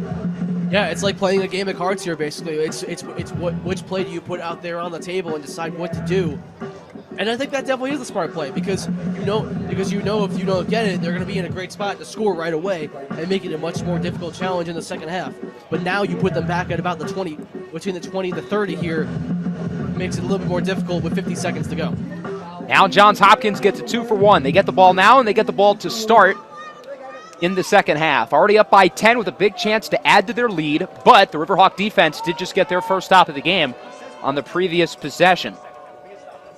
With only one timeout is the Blue Jays. Harvey looks to throw it, and that one is incomplete. Eric Spears sending pressure on the corner blitz. Good play call there by the Riverhawk defense. Yeah, that was smart there, and Eric Spears read that play perfectly and saw the receiver cutting to the side on the out route and was able to deflect that one away, making it a much more difficult catch and forced it incomplete. Now looking at a 2nd and 10. A rare miss throw from Harvey. His accuracy, both quarterbacks' accuracy, has been excellent here in this first half. Harvey looks to throw it. He's going to scramble around, the Josh Ehrlich special. Harvey makes a man miss with a flag on the play. He is upended just shy of the 30 by Romero Lavalace. Flag down behind the play. So they're able to stop Harvey. Harvey does a nice job scrambling that time. He gets around and finds the open spots. And that time seems like he climbed a ladder yet again, just short of a first down. Holding. Offense. Number 72. 10 yards from the previous spot. The center, Drew Chirondet, is called The game clock starts for the penalty. on the snap. Please reset the game clock to 38 seconds. 38. We will replay second down with the loss of 10 on the holding, as the play clock will go back up to 38 seconds. That was an impressive hit, though, there by Lavalace. We haven't called his name much in the first half, and as a corner, that's usually a good thing. I think he's played a really good game so far. Yeah, absolutely, and especially at that corner spot, done a nice job and making the receivers look a little bit frustrated out there, but Johns Hopkins has had it their way so far with their lead. Schroeder gets it to the left side, and he is pushed out of bounds. Lavalace again continues to impress, not just in coverage, but also as a run defender, as we look at a 3rd and 10. And they were third down here, and Pickup of 9 on the Lavalace play. right there in the perfect spot again. It's 3rd down. And a big third down here, if you can get a stop, even with 30 seconds left, Susquehanna could try to make something out of nothing if possible. I think given that the Riverhawks are trailing, given that they have all 3 timeouts, they absolutely would be aggressive if they get the ball back, but they've got to get a stop first. Officially a 3rd and 11. The stadium as loud as it's been all day. The Riverhawk fans on their feet. They know how pivotal of a play this is for the defense. Harvey looks to throw it. Harvey winds up, looking down the field. It is incomplete. And we have a flag. I think they're going to call Lavalace for defensive pass interference. That's definitely what they were looking for there as well. The flag sitting right around the 40-yard line. And you have to imagine this is going to be pass interference. Enright had a step on him, so Lavalace had to make some contact to force the incompletion, which he does, but ultimately leading to a likely penalty.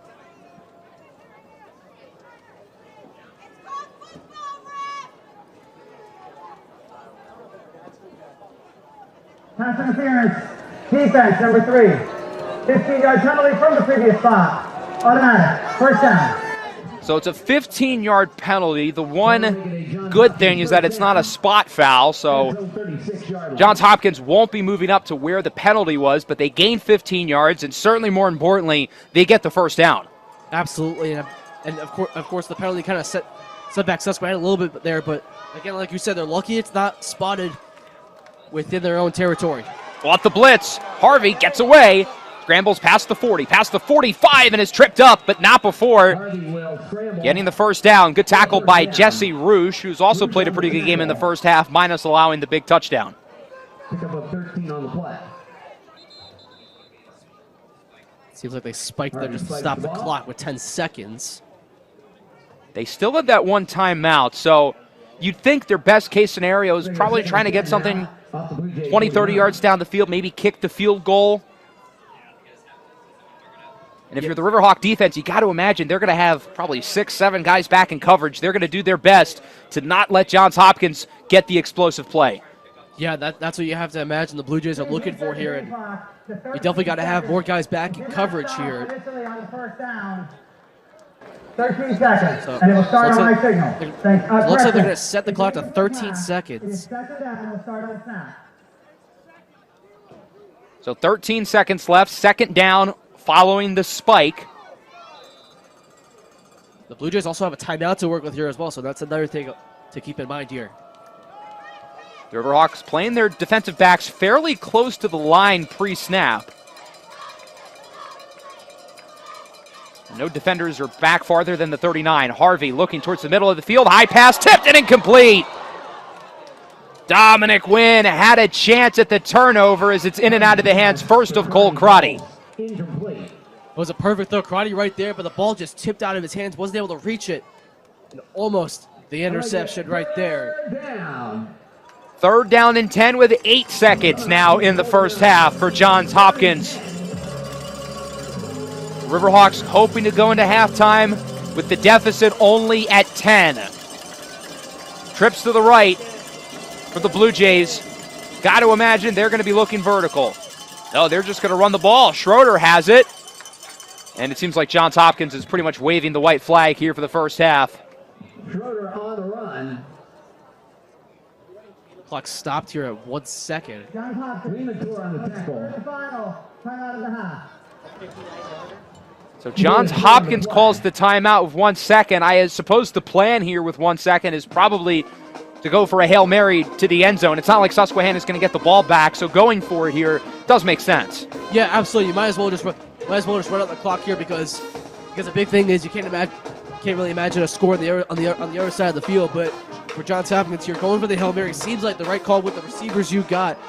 I would definitely on this play look for a guy like Cole Crotty to get involved here. If he gets a touch, I would not be surprised here, especially after the tip pass that he almost caught there on the previous play. Yeah, Johns Hopkins has some size at receiver. Cole Crotty 6'1", Robbie Enright 6'1", LaRue Linder's 6'3", John Bechtel, the transfer from UConn, is 6'3", and of course Chad Martini 6'6". So they've got some guys who can go up and get it here for a Hail Mary like this spot. The Riverhawk secondary, while talented, is not exactly the tallest.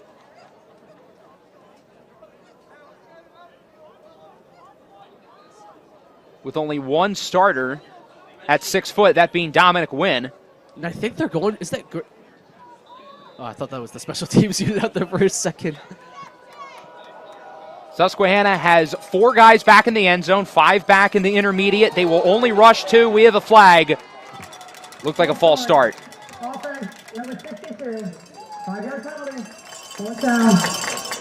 Garrett Brophy, the right guard, is called for the false start. Yeah, Susquehanna only has 2 guys up front, number 93, Brian Layton, and number 0, Galen Leemantor. Everybody else is back deep to stop the Hail Mary.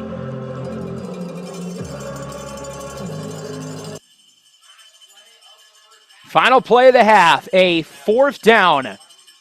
Harvey has as much time as he needs, winds it up, looking for the end zone, tipped and incomplete. That'll wrap up the first half in Selinsgrove. Johns Hopkins, number 3, leads the 4th-ranked Riverhawks 17-7, and the Jays do start with the ball in the second half. And that's going to give them more momentum going into the second half. Of course, you saw in that last play on the Hail Mary, Cole Crotty, as I predicted before, was going to be the one going for the catch, but did not get it. But again, you still saw a lot of good things from Johns Hopkins in the first half, resuming from what they've done throughout the first 2 weeks against Ithaca and John Carroll, doing exactly what they've done with their receivers and with their running back Schroeder getting involved as well. So a good first half, especially for Harvey, 11 of 18, 158 yards in the touchdown, and Schroeder with 5 carries for 31 yards and had a touchdown as well to go with that. Susquehanna has been held off the board since their opening drive touchdown by Hunter Morganroth. A 17-7 lead for Johns Hopkins. We'll take a short break. We'll be back in a little bit for the start of the third quarter. 7-1-0.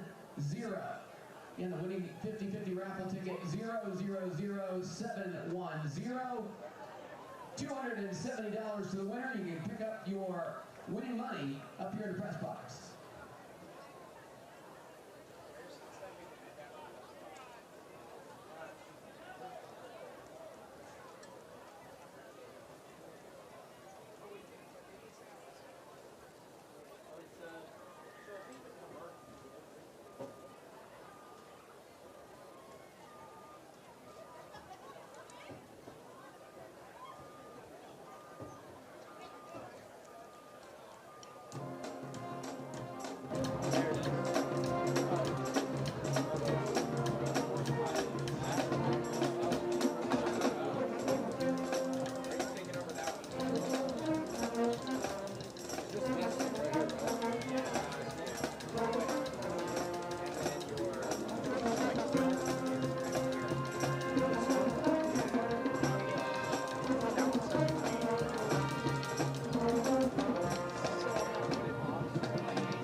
Elsewhere in Susquehanna sports today, the women's volleyball team blanked York by a final of 3-0. Game scores 25-18, 21-20. Also in women's soccer, Susquehanna leads Marymount 1-0. That game is in the second half.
All right.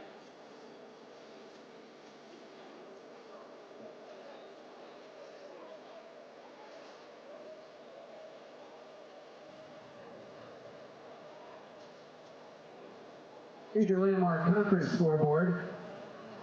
Fourth quarter score, Muhlenberg leads Wilkes 26-10. Western Connecticut has a 28-7 lead on Gettysburg. Halftime score, Franklin and Marshall is blanking Catholic by a score of 28-0. Also in the second half, Dickinson leads Lycoming 31-14.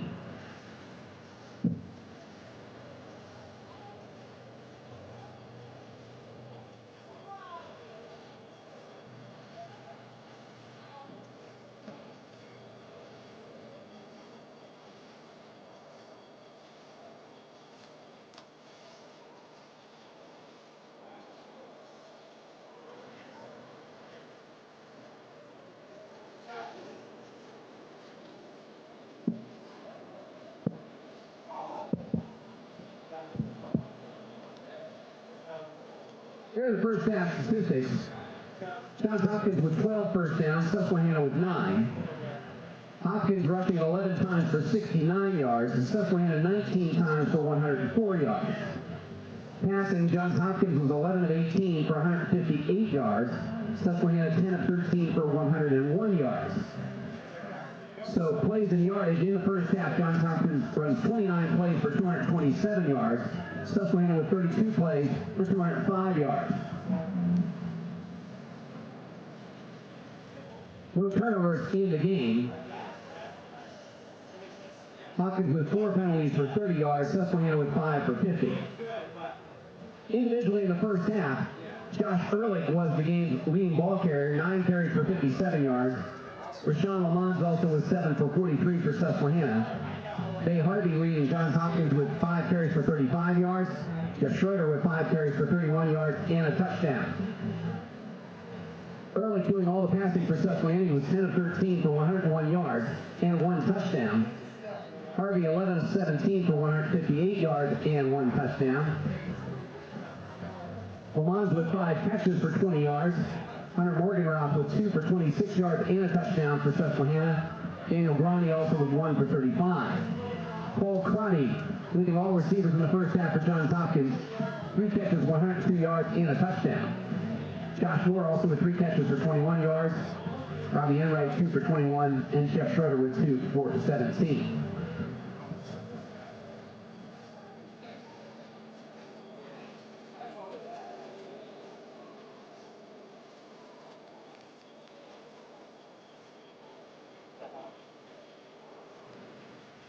Who mounted this?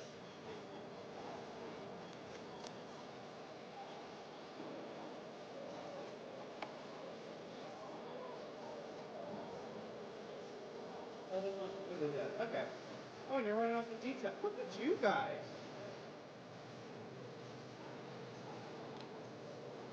Wow. Or are you guys smart? I didn't even need to come up here. Alright, well, I gotta go. But, good work, everybody. Here's for better second half.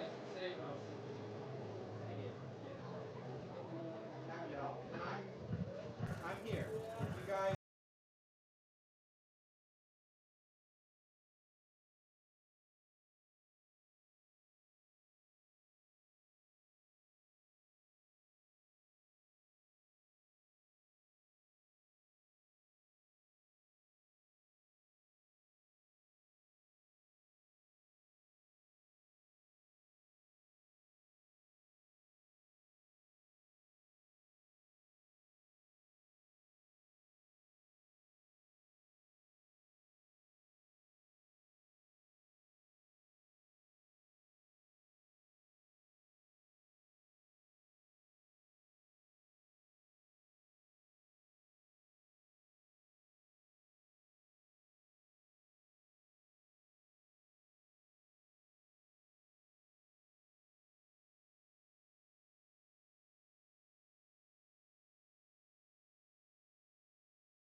Top 25 major college football scores. Third quarter, 17th ranked Texas Tech leads 16th ranked Utah 10-3. Halftime score, 15th ranked Tennessee rallied Alabama Birmingham 42-7 at half. Third quarter score, Arkansas leads Memphis 28-20.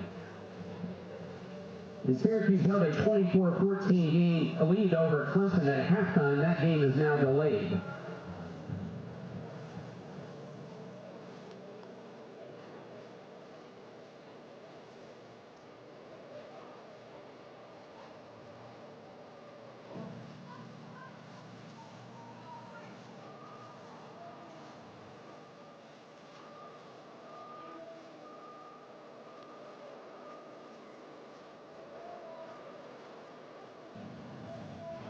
Right side.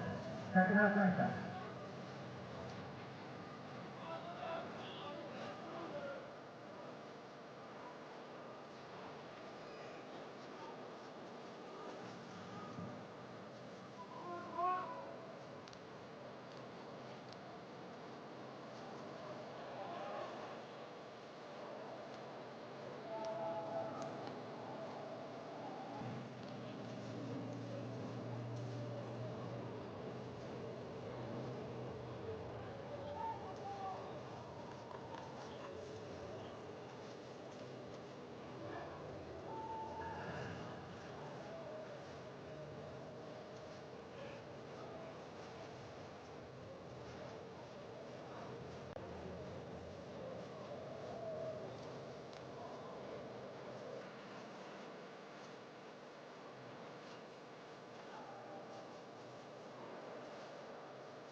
The second half between Susquehanna and Johns Hopkins. The Riverhawks find themselves down 17-7 against the Blue Jays. You're watching this one on the Riverhawk Network, presented by Flow Sports, alongside Adam Rothschild. I am Alex Weldy. Johns Hopkins starting with the ball here in the second half. The Riverhawks have 2 defensive stops in a row. They want to come back. They're going to need some more. And that's going to have to start right now off this kick. A short kick there from Dominic Bourgeois to get things going here for the Johns Hopkins offense, as Harvey will get things started for us once again, just like he did to finish off on that Hail Mary attempt at the end of the first half. That one received and downed a little bit inside the 30 by Atticus Moustakis. Hopkins will have it first down. So here comes the Johns Hopkins offense. They looked really good early. 3 drives, 17 points. But over their last 2 possessions, the Riverhawk defense has settled in a little bit. Still overall a very strong game, though, for Bay Harvey. The graduate senior, 11 of 17, 158 yards, and an 83-yard score to Cole Crotty. The standout junior has 3 catches for 102 yards.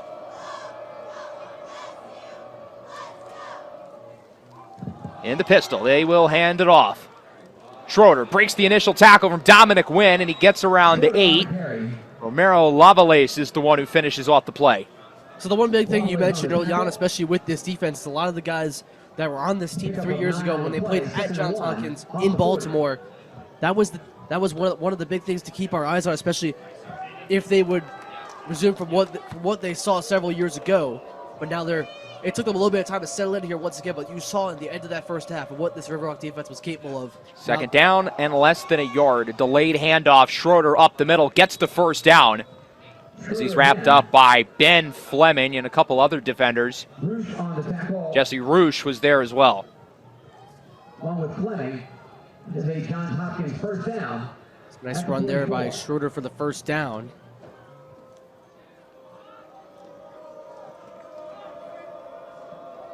The Susquehanna run defense overall has been pretty solid. Schroeder had 44 yards in the first half, along with a score. The senior running back with 4 rushing touchdowns already this year in 2.5 games for Johns Hopkins. At the 44-yard line with a new set of downs, Harvey. Play action, looks to throw it. Harvey has time, scrambles away. Harvey looks to run with it, makes the first guy miss. Harvey pushed out of bounds by Jesse Roosh, but not before running for a gain of 16 and another Johns Hopkins first down. And that time used up a lot of his time there in the pocket, then found a way to scramble past his offensive line. And the defense didn't realize the way he was going to go there, and gets out of bounds just past the 40-yard line for another first down. So far, so good to start the third quarter for the Blue Jays. I'm sure they would love to make it a 3-score lead. The Susquehanna team not used to playing from behind, as Harvey looks to throw it. Harvey winds up towards the middle of the field. It's Moore. Past the 20, thrown down by Dominic Wynn. But Josh Moore, the sophomore, gets the first down into the red zone. Perfect throw there by Harvey. Finds Josh Moore right up the middle on the perfect route. Reads it perfectly there. And the Blue Jays are just outside the red zone. Harvey by himself in the backfield, 3 to the right. It's a wide receiver screen for Josh Moore. Moore cuts ahead, and Josh Moore walks into the end zone for a Johns Hopkins touchdown. And the Blue Jays lead by 16, pending the point after. So once again, Harvey goes right back to Moore. That time, sees the outside spot, and Moore scrambles a little bit and finds that room and space and gets into the end zone for the third score of the game into the end zone for Johns Hopkins. A picture-perfect start to the third quarter for Johns Hopkins, and a pivotal extra point here as the Blue Jays look to make it a 3-score lead. Kick from Paxton is up. It is good. 24-7. Johns Hopkins ahead. Susquehanna's offense is going to have to adjust. They scored on the initial drive of the game, the drive that's generally manufactured into the game plan. But since then, nothing. Yeah, it's been a struggle to say the least here for the Riverhawk offense, especially late in the second quarter. There's been some times where you've seen them be able to figure out what they're capable of on the offensive side. But the defense for Johns Hopkins is really limited from what we've seen from Susquehanna's offense so far this season.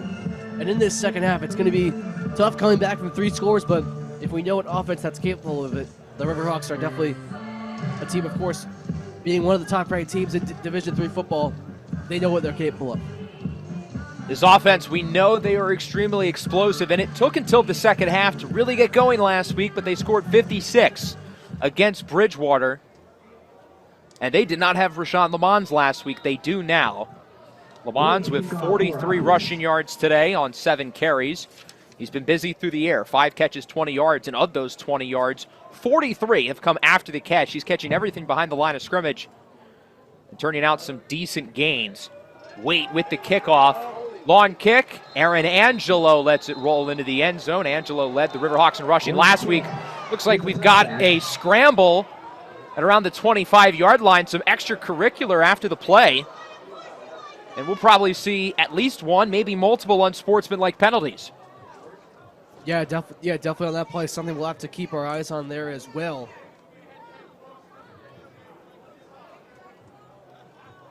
You guys just kind of went at it there on the field. After the play, personal foul, unnecessary roughness. Receiving team number 36. That penalty will be forced after this and goal from the 25-yard line. It'll be first down for Susquehanna. So the penalty is called against linebacker Brennan Miller for Susquehanna, and it will push them half the distance to the goal line. Miller's been a key special teamer for Susquehanna. Had 5 tackles a week ago. And the Riverhawks are going to start this possession with pretty rough opening field position. Yeah, they could have been started there at the 25, but after the unsportsmanlike conduct, they'll be starting in a much tougher position back further in their own end zone. Rashawn Lamont starts with it here in the third. He does not have much room to go. A plethora of Johns Hopkins defensive linemen there, including the nose guard, Will Seibert. That's a nice job by Seibert there on the tackle, limiting the yardage. And outside of that one gain that Rashawn Lamont's had in the second quarter, where they were able to try to get things going down the field, he's been pretty limited in terms of yardage. Seibert, an all-Centennial second-team selection in 2024, had 6 sacks, already at 2.5 this year. He's been one of the best defensive players in the conference so far. 2nd and 8. Ehrlich rolls out to the right, looks to throw it. That one is caught for a first down past the 30. The Riverhawks keep the chains moving. Big hit, big catch for Frankie Morose. Nice catch by Frankie Morose. First time we're bringing up his name today, and does a nice job there on the route on the sideline, just shy of the 35-yard line. And breaks it in for a grab to move the chains for the Riverhawks. Jack Schondelmeyer is the one with the tackle. Something Ehrlich has done a great job of this year is keeping the ball out of harm's way. He hasn't thrown an interception. There haven't really been any dropped interceptions either. He's done an excellent job of keeping it away from the defense. Grounding in motion. Rashawn Lamons with room up the middle. Lamons fighting for yardage. He gets around 10 and is fired up as he gets the first down. And you see that time Lamons Saw the screen up the middle and took great advantage of it. It looks like Johns Hopkins has a player down. On the field for an injured defensive player. Luckily, there haven't been many injured players today, but unfortunately for the Blue Jays, they do have one of their defensive players being checked on by the medical staff.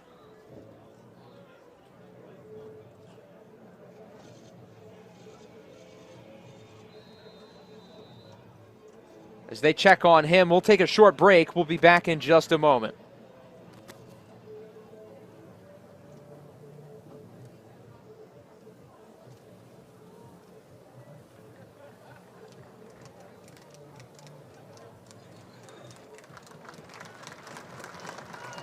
Nice round of applause for Xavier Newell.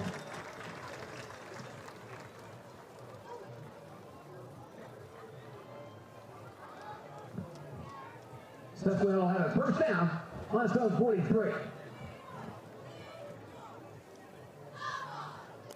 The injured Blue Jay was the senior edge rusher Xavier Newell from Troy, Michigan, who luckily was able to walk off on his own power. Grounding in motion. Ehrlich keeps it himself. Ehrlich with space up the middle, gets it a little past the 50, and I think we're looking at a gain of around 8. Yeah, that's definitely what it seemed like there. Does a nice job there getting through the middle, similar to what Rashawn Lamons did before. Into Johns Hopkins territory, he is 2nd and 2. Another Johns Hopkins defender is down. That's Jack Smith, the leading tackler through 2 weeks at linebacker. Had double-digit tackles in each of the first 2 games for the Blue Jays. We'll take another break, and we'll be back as they attend to him.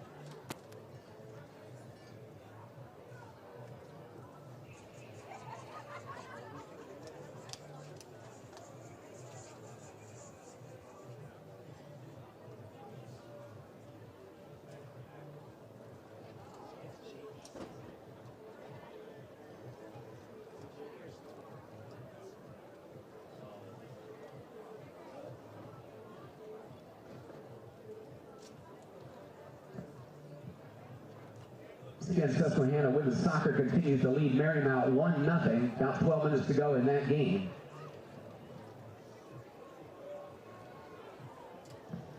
But a nice round of applause now for Jack Smith.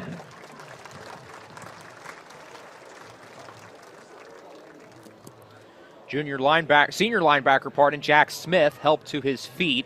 Smith has had a great year. We haven't really talked about him much today. Only 17 tackles over the last 2 seasons, but against Ithaca, he had 14. Last week against John Carroll, he had 11, one with 2.5 for a loss. So that's back-to-back plays, 2 very key defensive players for John Carroll getting banged up. Yeah, like you just mentioned there on the defensive side, you got guys starting things off on a high note as Ehrlich's under pressure. And he will eventually be sacked. Justin Scully amongst the defenders there. We have the flag. Looked like there might have been a little extra from Hopkins on the sack. Or at least that's what Ehrlich is pleading. Yeah, I think what he's talking about is after the whistle when they kind of just surrounded him and would not let go. It seemed like that's probably what the officials are discussing here.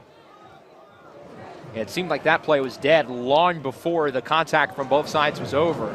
After the play, unfortunate conduct. Defense, number 90. That's his first of the game.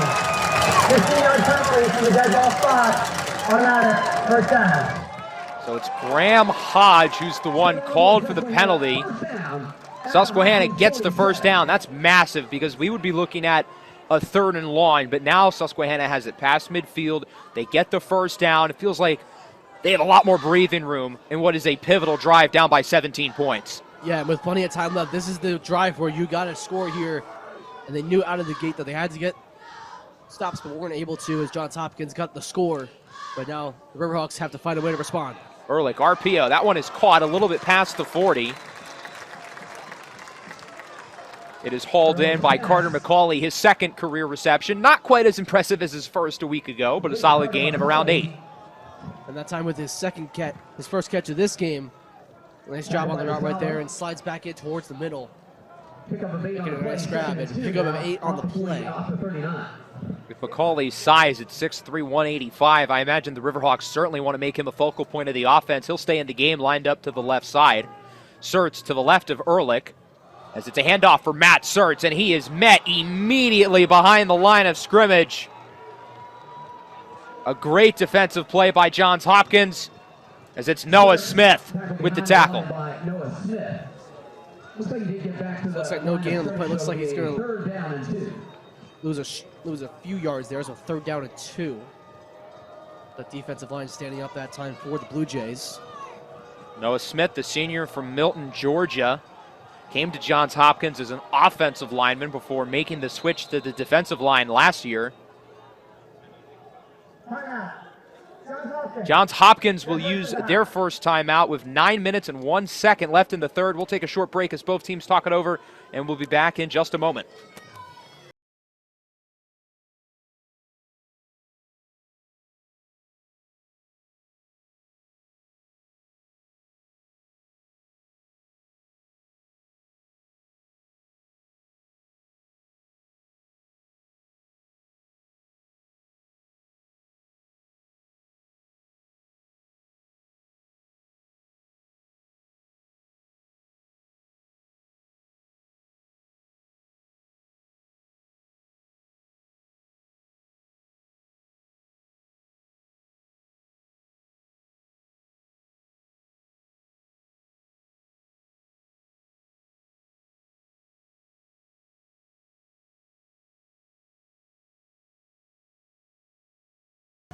It's 3rd and 2 now off the Hopkins 39. 3rd down and 2 following the timeout from Johns Hopkins. Robbins inserts in the backfield with Ehrlich as Johns Hopkins, Isaac Urquidi, blows the play up immediately, and he is still on the ground. What a play by the senior defensive tackle.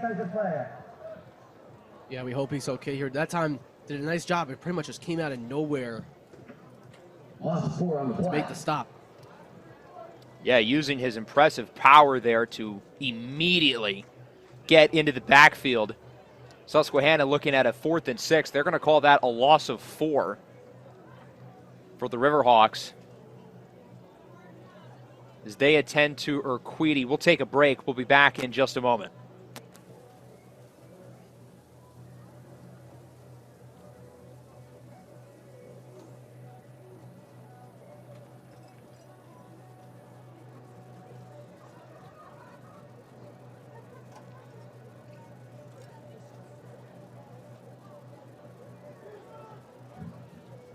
Final score in Landmark Conference football, Muhlenberg beat Wilkes today 26-18.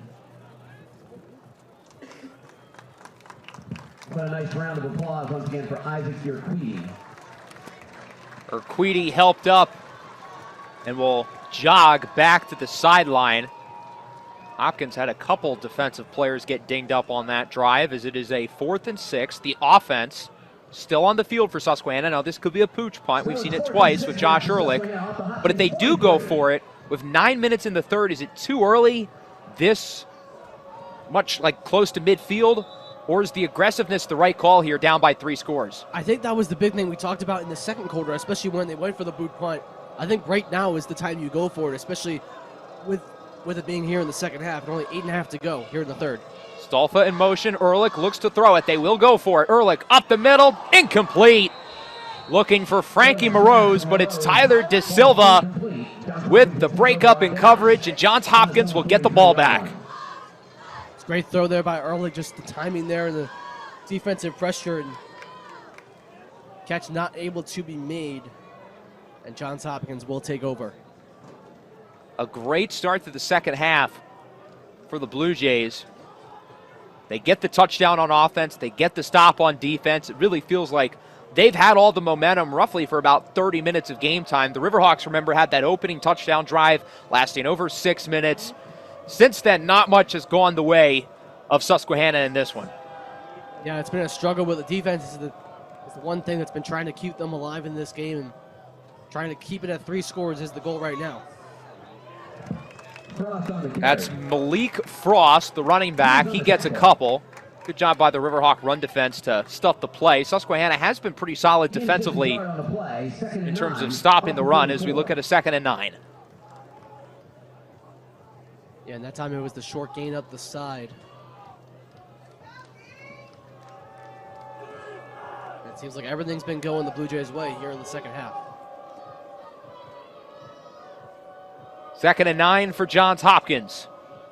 With under 8 to go in the third, Harvey keeps it himself, rolls to the right, under pressure from Waters. Throw on the run, incomplete. It goes to the Hopkins sideline. That brings up a pivotal 3rd down. Susquehanna bringing more defensive backs in, probably for some sort of nickel or dime formation to try to stop the pass. Yeah, that's definitely the thing they're looking for here, because you have to imagine on this 3rd and long that Harvey's going to have to throw the ball here and try to get it to one of his top receivers here.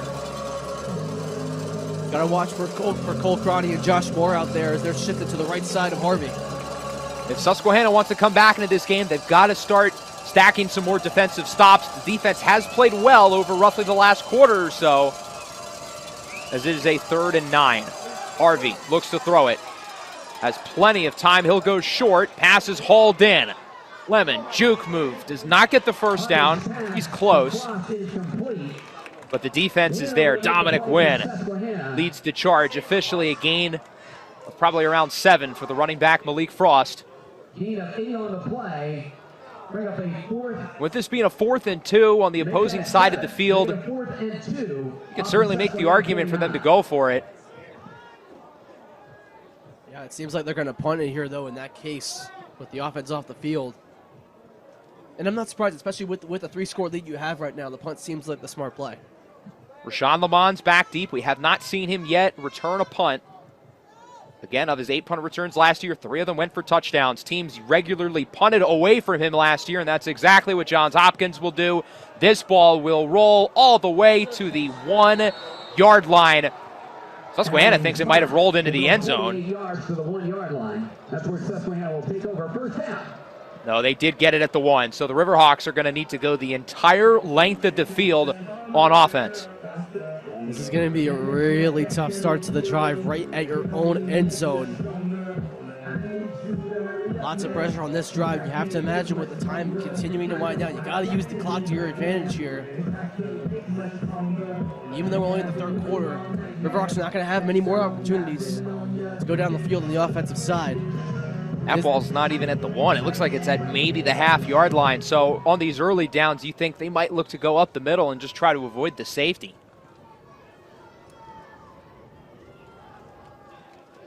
Have to imagine a Lamont's handoff coming here. Mons gets it. He's got it. Oh, Ehrlich keeps it. Ehrlich shovels it off. It's caught with a big hit in the end zone. Johns Hopkins gets the safety despite Susquehanna doing everything they could to avoid it. And you saw already immediate pressure blitz coming right at Josh Ehrlich. I had to find a way to shuffle it. It looked like he handed it off to Lamons, but then was able to shuffle it ahead to try to get it out of the end zone. But then the defense comes up with a huge safety for 2 points. That was a risky play by Ehrlich because if he misses the shovel, that's a live ball in the end zone. But Hopkins ends up with the safety, 26-7, and they will get the ball back. So a 1-play drive for Susquehanna ends with the Blue Jays getting 2 points.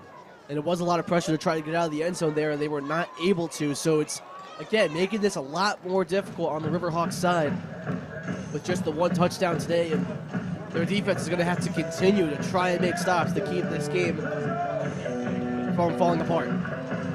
26 consecutive points for the Johns Hopkins Blue Jays. Coming into this game ranked number 3 already with 1 ranked win under their belt against John Carroll last week. Looking to get a 2nd one here against Susquehanna. Blue Jays are the only ranked opponent currently on the Riverhawks regular season schedule. Very similar to last year, Susquehanna hosting Cortland. A game that Susquehanna led big in early and ultimately lost. But of course, Susquehanna played against 4 ranked teams in the playoffs last year, winning 3 of those games. But so far today, it has not been their day. Yeah, it's definitely been a struggle from what we've seen out there on the field, especially for the offense. The defense doing everything they can, like I've mentioned here. But of course, the big thing last year, like you just said about Cortland, and playing Cortland the year before as well. So the ranked opponents have definitely been the struggle so far this season. Of course, in 2023, Cortland won the national championship. Susquehanna was the only team to beat them that year. As Bourgeois kicks it off, it'll be received inside the 20-yard line. On the return, it's Josh Moore. Had a couple big plays to start the second half, as he is wrapped up quickly by Berkeley Wagner, who had a pick 6 back in week 1. You saw on the special team side there, they were looking for a late hit there, as some of the guys kind of toppled over Josh Moore a little bit, but no flag that time. And offense will start at about, looks like the 26, maybe the 27-yard line, where Harvey and his offense will start. We'll see if Bay Harvey and the Blue Jay offense can get another successful drive going. Harvey's an interesting story. We mentioned his great season in 2023, was a backup before that. Got injured in the 3rd game of the season last year for Johns Hopkins. Returns as a 5th-year senior, where he has been impressive through the first 2 weeks of the year. Handoff. Schroeder to the left side. Looked like he might have lost a yard. Looked like Brian Layton was amongst the defenders there to bring him down. Berkeley Wagner there as well. Nice job there on the defensive side to try to limit the yardage here.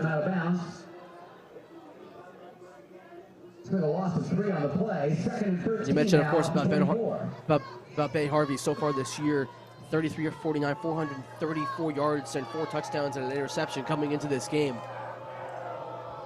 Jabezi Wananiri with the tackle as well. These corners have been impressive in run defense, as on 2nd and 13. Harvey looks to throw it. It's caught. Nearing a first down. Cole Crotty is about a yard shy. Crotty, nice job making the catch there. So that was his 4th catch of the game. His 3 prior for 102 yards and the touchdown. One of the Blue Jays' 3 scores. 3rd down coming up. Quick hit off the reception. Crotty by number 10, Ben Mongear. As we look at a 3rd down and 2 for Johns Hopkins. Pivotal play for the Susquehanna defense.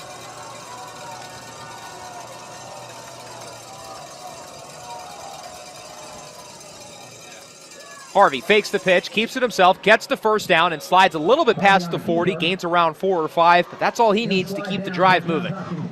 Yeah, and Susquehanna seemed like they were ready for the shuffle pass there, but didn't expect Harvey to run with it there. And it was a nice job taking advantage of faking the play and gets a first down. An impressive run there from Harvey, who can certainly scramble. He may not be quite the runner or quite the athlete that, say, Josh Ehrlich is, but he's got a little wiggle to him as he's able to get the first down to around the 40.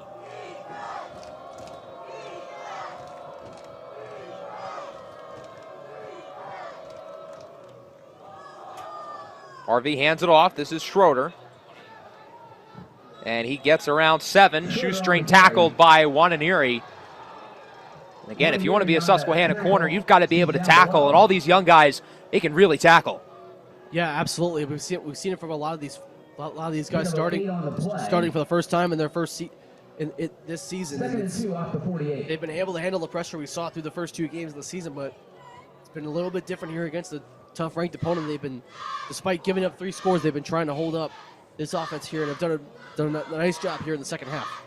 Ball officially downed at the 48. We look at a 2nd and 2 with under 4 minutes to play in the 3rd. A 26-7 lead for number 3 Johns Hopkins over 4th-ranked Susquehanna. Schroeder up the middle, lassoed down to the ground quickly by the Riverhawk defense. It's Josh Angelo who makes the play, and it's a 3rd and 2. Nice play there by Josh Angelo, that time on the right side to limit, on the left side of the offensive line there for Johns Hopkins, able to limit the yardage there, making it yet again another 3rd and short for the Blue Jays. 3rd down and 2 for Johns Hopkins. The Riverhawk defense looking to get off the field as Johns Hopkins continues to chip away at this clock with 3 minutes and 10 seconds left. Crotty in motion. Harvey keeps it again to the outside, gets the first down, and is out of bounds at the 45. Very slow, very efficient drive for the Blue Jays, which is exactly what they wanted. It's taking time off, and it's wearing the defense down. And it's working exactly the way they wanted to. That's how Harvey, with the read option, takes it to the right side and gets enough for a first down there. So perfect play there, drawing up. So keep the chains moving.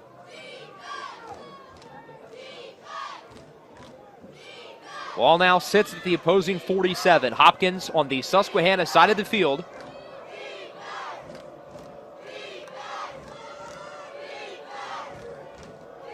Gugliano, the running back, in motion. Two running backs to the right of Harvey. He'll go play action. Harvey wants it all, looking for the end zone.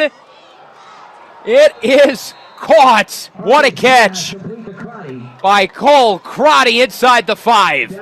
His 5th catch of the day. Harvey that time going deep, trying to continue to make this score much more difficult for the Riverhawks. That time Crotty with a spectacular catch right around the 1-yard line.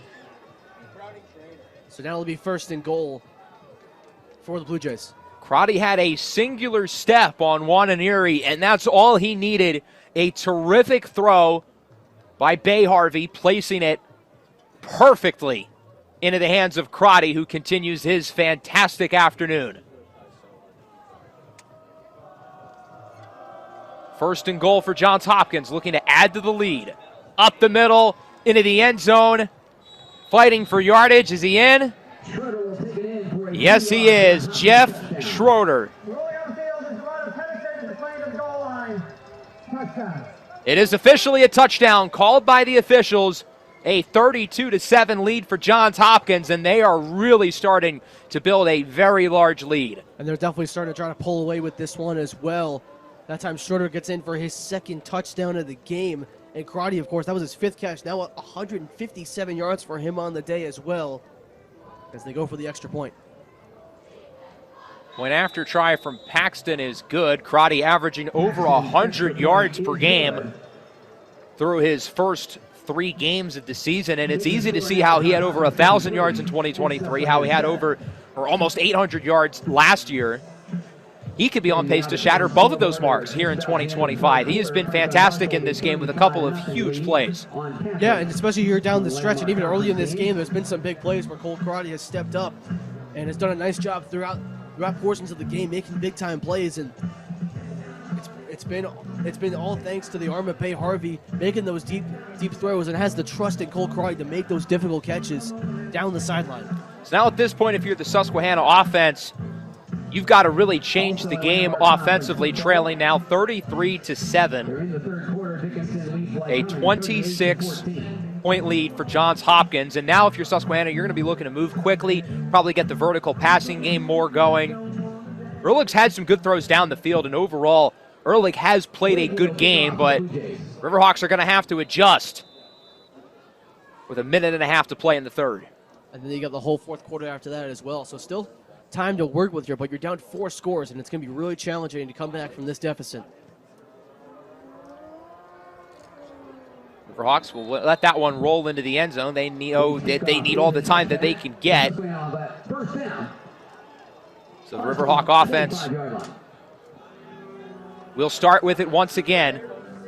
Still have not scored since the opening drive. Very unlike them. We know this was one of the highest scoring offenses in Division III last year. They've had no problem scoring this year. But this Johns Hopkins defense has had their number. Yeah, and they've really made the offense look a little bit uncomfortable out there today. And pretty much after the opening drive, the defense for the Blue Jays has been able to figure out a lot of the schemes that Josh Ehrlich and his offense has been doing through these first 2 games. Low snap. Ehrlich hands it off. Rashawn Lamons breaks a tackle. Lamons, first down. He is out of bounds at the 40, a gain of 15. Rashawn Lamons continues to be a bright spot in what otherwise has not been a great game for Susquehanna. And that's the one thing you looked for on this opening drive, is would they get Rashawn Lamons involved early on the drive? That's exactly what Josh Ehrlich did with the handoff and the gain for a quick first down. Lamons has gotten some Division I looks in the past. It says a lot about him to want to stay at Susquehanna, but also says a lot about the job that Coach Perk has done, building a culture for talented players like Lamons to stick around. A big reason why Susquehanna has been so successful in recent years is Lamons drops it, and it's incomplete. That time the defense does a nice job there. Now they roll the incomplete pass there, but that time it was the throw to the side for Lamons to try to get the opening there, but the defense knew exactly where they were going to go, and they make the stop on Lamons to make it 2nd down and 10. Lamons was impressive as a receiver last year, 32 catches, 331 yards, 2 touchdowns, broke off a couple big receptions. And they've tried to get him going in the screen game, but it hasn't fully worked so far. Lamons with the handoff. He is stuffed at the line Lamont on the carry. with nowhere to go. We do have a flag, however. Looks like his helmet came off as well, so this might... Let's see what this is going to be. Matt Sturts will have to come in the game now, as Lamont will have to sit out for a play. McQueen was on the tackle. There is a penalty down.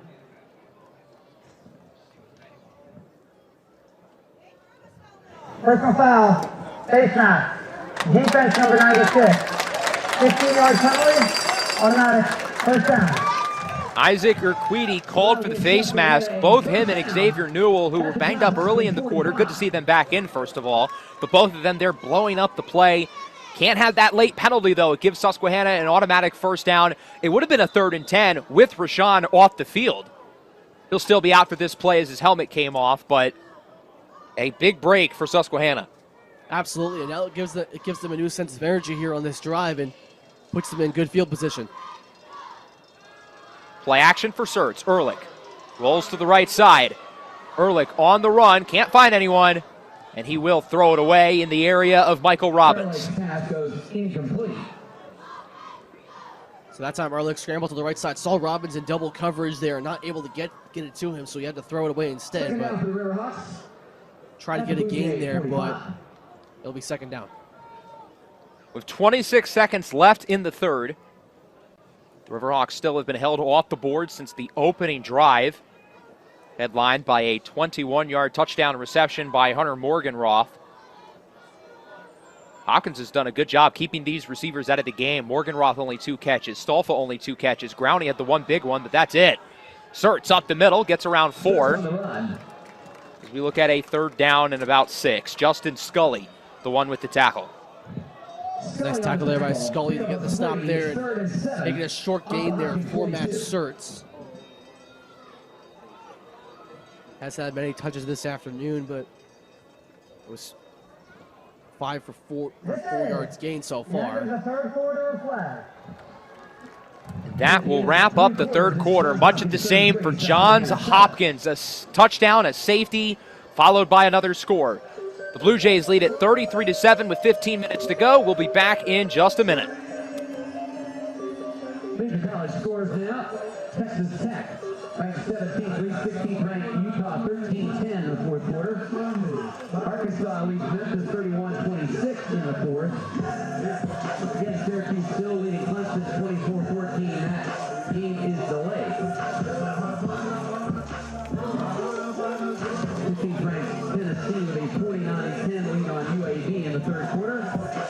Also an early score. 6th ranked Oregon has jumped out to a 7-0 lead on Oregon State in the first. 3 quarters down, 1 to go here in Selinsgrove. Riverhawks have not had too many positives in this one. They trail 33-7. Johns Hopkins looks the part as the number 3 ranked team in the country. There's a reason why they've been ranked that high going into the year. Yeah, and it all starts with their offense, with Bay Harvey, who's had a spectacular game, 16-24, 258 yards, 2 touchdowns. And it really goes to show what their offense is capable of, because that was the big story going into this game. And in terms of what for the Riverhawks, the big story, of course, was Rashawn Lamons making his season debut after being out with an injury for the first 2 games. And the defense for Johns Hopkins has found a way to limit what he's been capable of there on the as we get started here with the high snap. Ehrlich is sacked on 3rd down. Another stop for the Johns Hopkins defense. Kellen Gibson brings him down. And here on 4th down, trailing by 26, I feel like you kind of have to go for it. But no, they're going to bring out the punt team. That's a big surprise to me, especially late in this game. But on a longer if it was a shorter 4th down, I think that would be the right call to go for. But it seems like Dominic Bourgeois is going to punt it away here.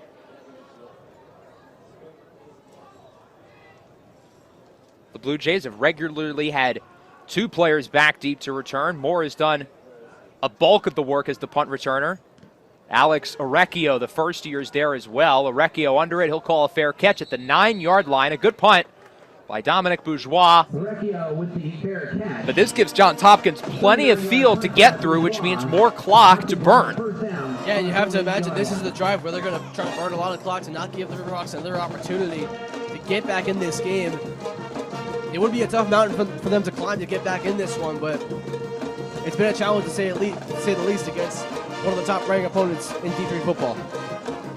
Number 3, Johns Hopkins. Number 4, Susquehanna. Two teams who made the national semifinals in 2024.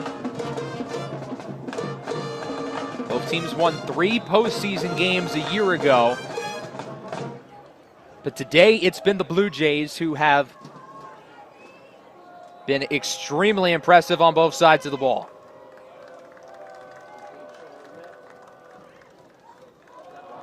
Harvey hands it off. New running back in the game for the Blue Jays. That's Brock Dandridge, the first year, who had an impressive debut against Ithaca back in week 1.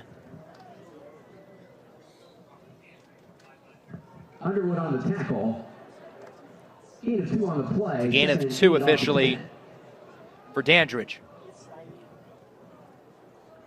So short gain there for Dandridge, and the best part about it keeps the clock going again. As Johns Hopkins trying to wind down this clock. Riverwalk defense still trying to get stops, though, if they can. Trying to limit what Harvey's been able to do this afternoon.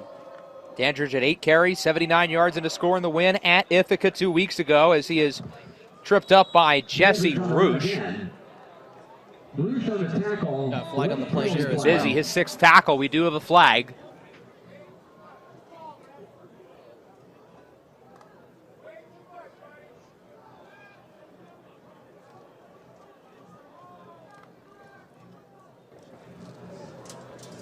Seems like this might be on Johns Hopkins here. After the play, personal foul, unnecessary roughness. Offense, number 11. Pass the distance to the goal, downtown, it is 3rd down. Robbie Enright called for the unnecessary roughness. That'll push them back half the distance to the goal line as we look at a 3rd down and 11 at about the 8-yard line.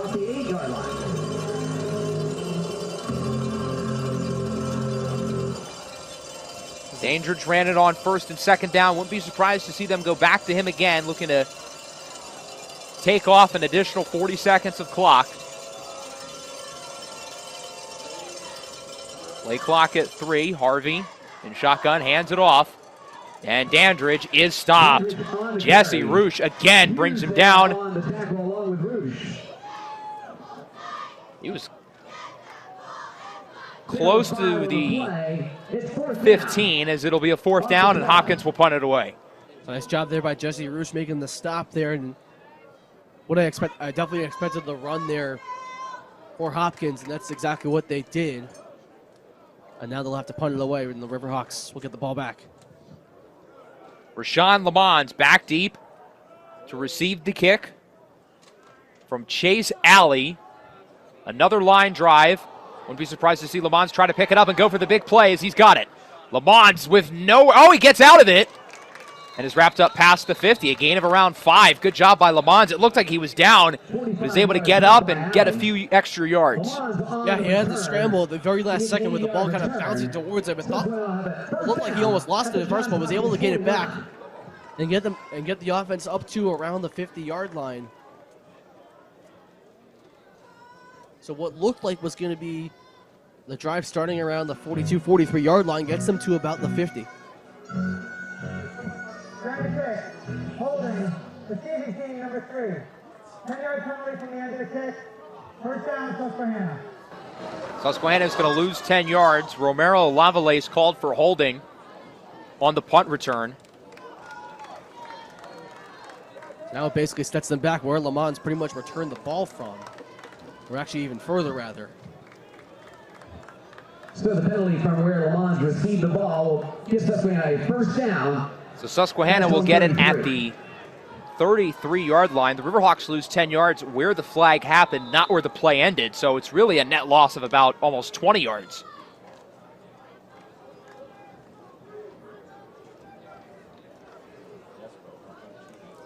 With 12:05 to go in the 4th, Susquehanna trails 33-7.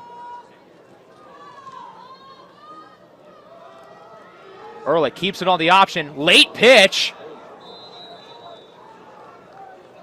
And it's a gain of a couple. for Rob Stolfa. Yeah, that was a surprise there. It looked like they handed off to Lamont there, but the fake. So Ehrlich had shift over to the right. And then the shovel pass to Stolfa. Looked like it sailed past him, but he was able to reel it in for a short game. Jack Schondelmeyer is there with the tackle. Now looking at a 2nd and 8 at the 35. Clock sits at 11.5. Riverhawks trailing by 26. Ehrlich up the middle, dropped. In and out of the hands of Hunter Morganroth. Good coverage by Kevin Ola, as that'll make it a 3rd and 8. Route was perfect there, but Morganroth stuck and was trying to get out of the double coverage there and had the ball in his hands, but just dropped it. And now it's going to be 3rd down and 8.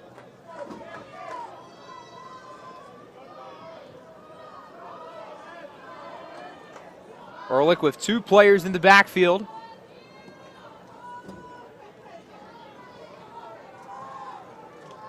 Looks like that's Robbins to his left, Lamons to the right. Play action for Lamons. Ehrlich looks to throw it. Steps up, scrambles. Ehrlich chucks it down the field one-on-one, and his pass is intercepted. Kevin Ola picks it off. He was looking for Morganroth. Flags go flying. I think we're going to get some kind of taunting or unsportsmanlike penalty on Ola, but nonetheless, a big defensive play, and Ehrlich intercepted for the first time in 2025. That's what it seemed like on the play there. First interception of the season for Kevin Ola. And that's on reads the route perfectly and makes the catch. And now Harvey and his offense will get back on the field. Not just the first of Ola's season, but the first of his career. The sophomore from Santa Fe Christian in Carlsbad, California. Looked like he spun the ball after the interception. That might be what the penalty was. The result of the play is an interception. After the play, unsportsmanlike conduct, interception key, number 1. That's his first of the game. 15-yard penalty, first down, Johns Hopkins.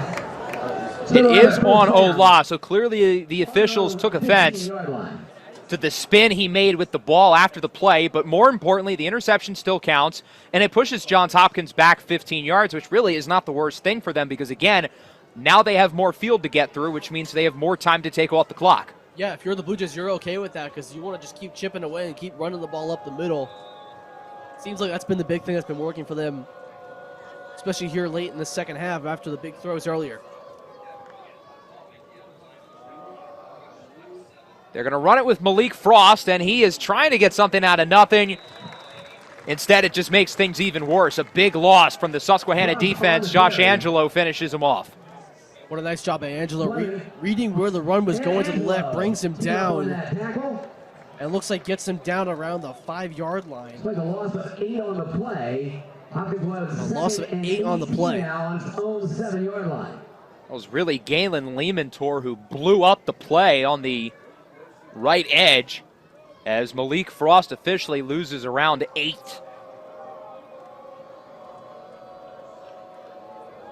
Backed up at the 7 on 2nd down. Trips to the right. Harvey looks to throw it. It's a wide receiver screen. Cole Crotty with it.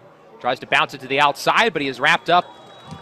Not getting much there. Ben Monger, one number 10, tackles the other number 10. And that'll make it 3rd down and very long. Yeah, that time not able to get much out of it. The defense for Susquehanna continues to limit the damage here in the 4th quarter. That's a very long 3rd down for Bay Harvey and the offense for the Blue Jays. 3rd down and 18, officially a gain of 0. For Cole Crotty, his 6th reception of the game. Crotty is roughly 60% at the team's receiving production this afternoon. In the pistol, they'll hand it off. Frost loses yards again. Riverhawk defense making quick work of this possession, as Braden Nolan is the one with the tackle for loss. It's officially a loss of 2, and it'll make it a 4th down and 20. And depending on how far the punt goes, it could be really good field position here for Susquehanna to start off this drive with just shy of 9 minutes to go. Daniel Grawny back deep to receive, not Rashawn Lamons. Johns Hopkins has done a good job of taking Le Mans out of the game as a punt returner by punting away from him. Growney catches it just inside the 50, looking to cut to the left, and he is stopped immediately. The Hopkins special teams with another great play. Browning Trainer, the native of Nashville, Tennessee, brings him down. So instead of getting the return in a solid spot, it's a great takedown there on the tackle there by the special teams there. As now Susquehanna will start at around the 45. Actually, looks like the ball's marked on the 47-yard line.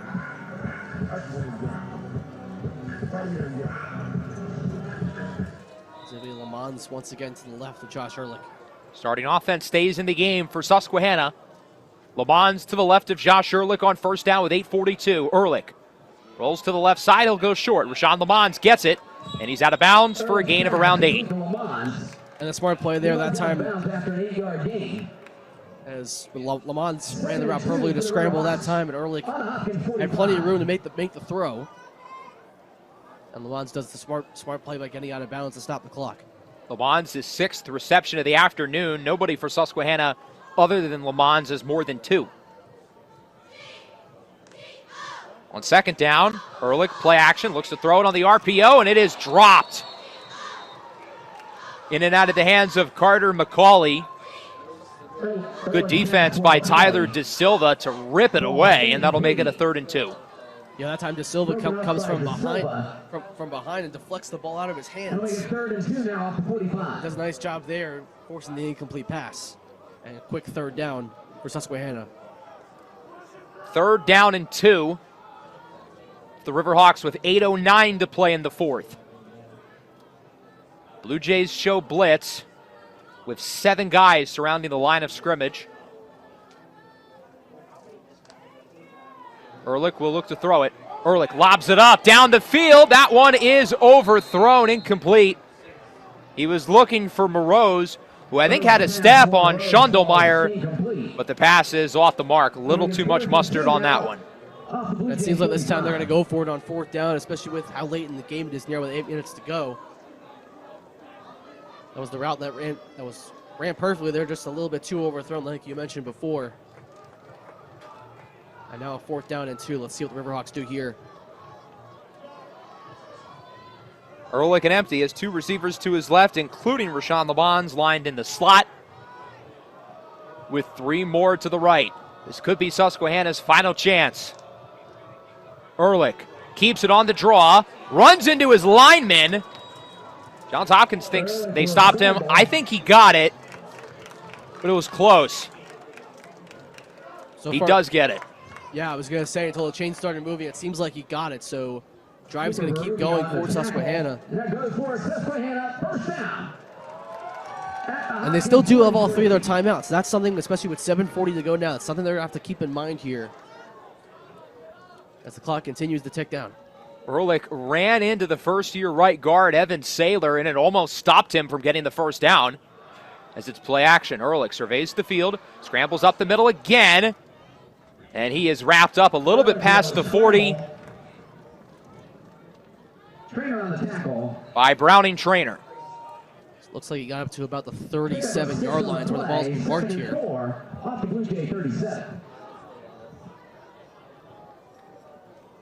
With 7 and change to play here in the 4th. Riverhawks in danger of losing that top 5 ranking with a loss. Le Mans to the left side. Gets the first down. Le Mans jukes away from the defender, and Rashawn Le Mans is gone. Touchdown, Susquehanna. We've been waiting for the big run from the sophomore.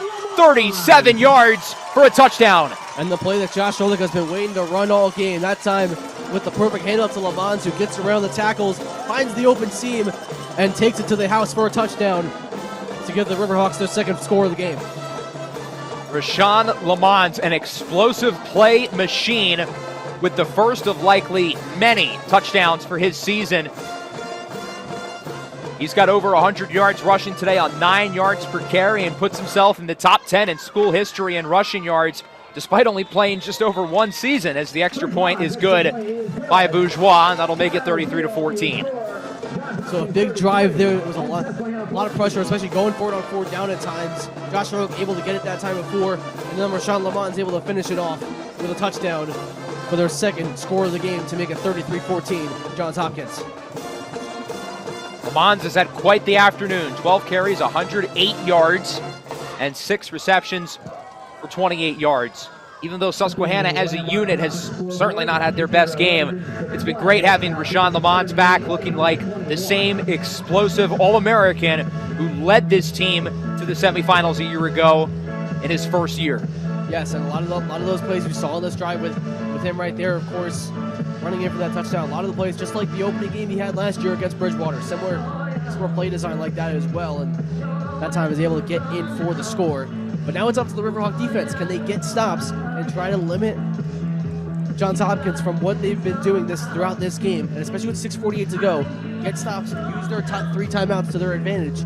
Let's see what they can do.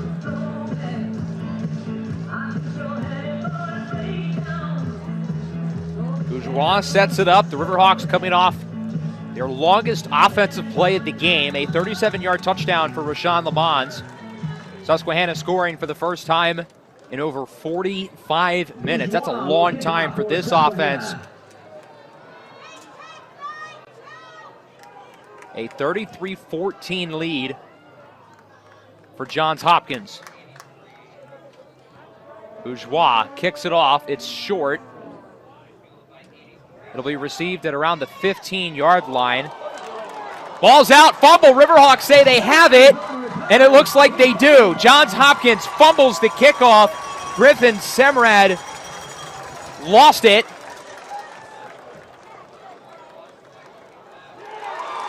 And they do have it. Berkeley Wagner punches it out. And Susquehanna gets the ball back, trying to turn a new leaf with the big touchdown. Now the turnover on special teams. Berkeley Wagner, who had an interception week 1 against Union, that time punches the ball out, forces the fumble, and special teams comes over with a huge play for the Riverhawks to recover, and it gets Josh Hurley from the offense right back out there. This is a golden opportunity. It does not get better than this right here. Susquehanna at this point hoping for a miracle, but plays like that, the fumble on the kickoff and the run by Lamont, is how potentially a miracle would start. They still need to be flawless the rest of the way.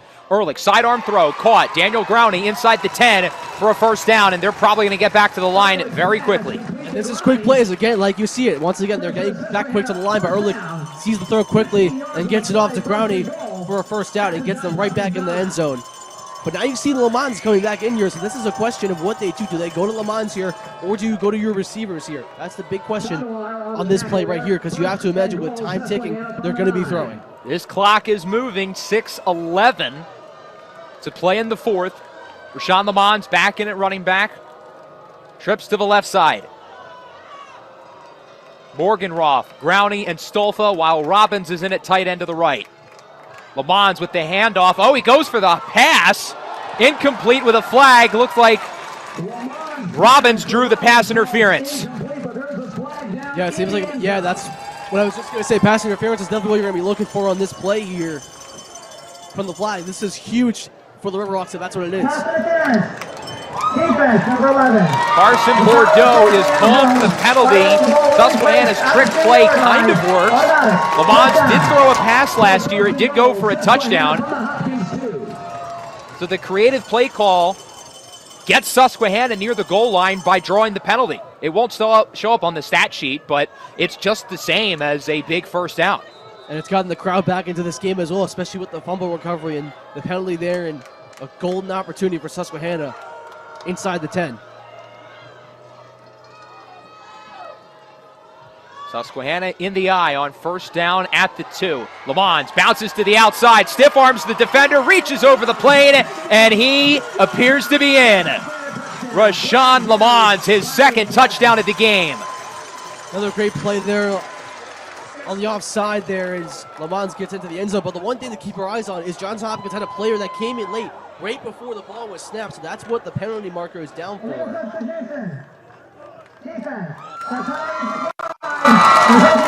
Susquehanna will obviously decline the penalty. They'll take the touchdown Rashawn Lamons has been absolutely terrific in this fourth quarter.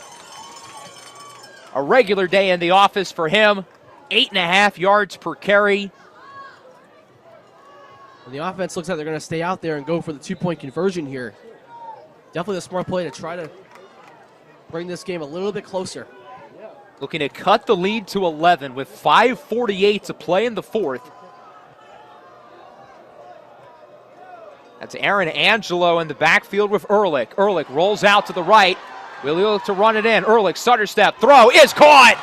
Rob Stolfa, 2-point conversion, 33-22. The Riverhawks are punching back in. And you see Ehrlich trying to scramble there on the side. Had a guy right in his face, but reels it to the side. Stolfa gets past the two guys in his double coverage and makes the catch for 2 more points for Susquehanna. This comeback is obviously still very unlikely at this stage, down by 11, but if nothing else, they've energized the stadium. The fans are back in it, the sideline's back in it. And the defense that's been trying to keep them in this game is who it's going to be up to now. Special teams did a great job with the fumble recovery. The defense has done a solid job despite giving up the 3 scores. But now the huge question is, can they get stops? And with the limited time they have left in this game. Johns Hopkins still very much in control, but the momentum is starting to shift. The pendulum switching a little bit to Susquehanna. They still need to be flawless over the next 6 minutes. They need 2 more stops. They need 2 more scores.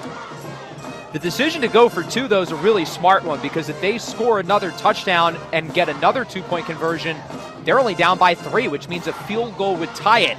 Originally, when they were going for 2, I wasn't really sure why, but after figuring out the numbers, it makes a lot of sense from Coach Perk and company. They could go for a field goal, theoretically, on their next drive, even before a touchdown. It gives them a lot more flexibility, but they're still going to need to get a stop before we can even worry about how they score next. Absolutely. That's going to be the big thing to keep our eyes on here as the kick is away. Short kick. Hopkins calls for the fair catch. They do not want to fumble another kickoff, and they will start with it at the 20. Susquehanna still with all 3 timeouts in their back pocket. I wouldn't be surprised to see them using them pretty soon.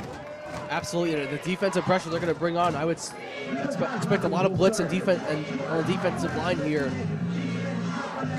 So watch for guys like Brian Layton and Jesse Roosh to go after it here.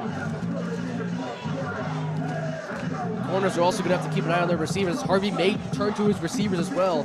Cole Crotty especially, and Josh Moore have been his top 2 this afternoon. And as much as Susquehanna has been impressive over these last few minutes, the comeback has not been at the fault of the Johns Hopkins offense. The last time they had the ball, it was 33-7. But with a couple touchdowns and the special teams turnover, we have not seen them with the ball for quite some time. Schroeder gets it on first down. Schroeder with a good run, tackled a little bit past the 30 by Kayvon Waters as he gets around 7. Waters on the tackle for Susquehanna. So short gain there. Nice job by Waters to stop the gain from being anything further. So it makes it a 2nd down and short here. So they'll have to get 3. Susquehanna not calling their timeout yet, so Johns Hopkins is going to use as much of the play clock as they want. They are clearly in no hurry, still getting signals from the sidelines. Play clock at 9, game clock at 5:07 to go in the 4th. Riverhawks trailed by as many as 26, have brought the lead within 11. Schroeder gets it up the middle, and he gets the first down. Wrapped up by Jesse Roosh and Tim Furson, but that will move the chains. A big first down for Johns Hopkins as they start to settle down and get back into a rhythm. And again, it keeps the clock moving, and they're going to keep winding down for the play clock as well. That's another big thing with the time that can come off that. So they're going to keep letting that wind down as well. As Bay Harvey continues to look at his head coach on the sidelines there and get the signal from what they're going to do out of the playbook. Harvey has played a terrific game. 17 of 24, 258 yards and 2 touchdowns to go along with 63 on the ground as a runner.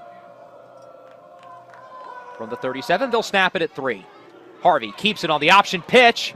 A good run for Bay Harvey. He's wrapped up by Jesse Roosh, but not before gaining around 7 or 8.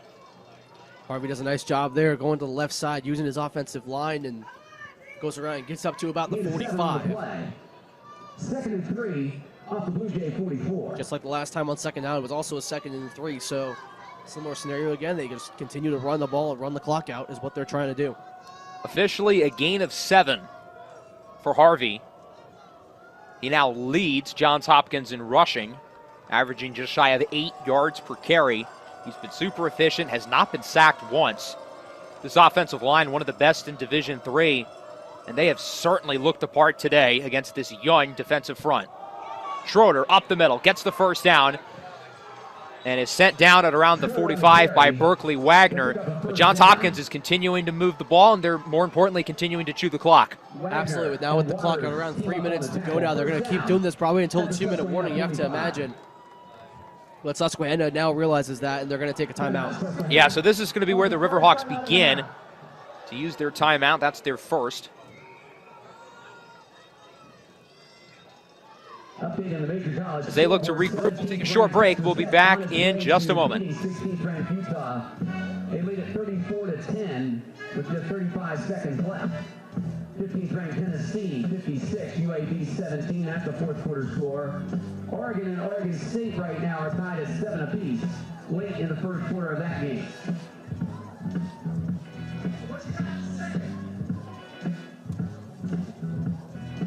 Memphis came back to beat Arkansas 32-31.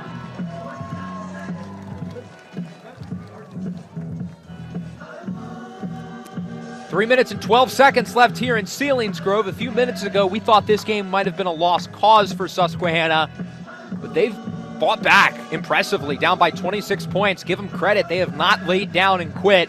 They've continued to fight, but Johns Hopkins is moving the ball well. A couple of first downs on this drive. Harvey and Schroeder both effective on the ground as the Riverhawks start to use some timeouts. They just used their first a moment ago, and I imagine they will continue to over these next couple of plays as Hopkins looks to continue to take some time off the clock. Yeah, and despite letting Johns Hopkins run out the clock here, Susquehanna has done a nice job on offense, and even the special teams part. Give them credit for the fumble recovery as well, but now the Blue Jays trying to run out the clock and try to go 3-0 and get a victory here on the road.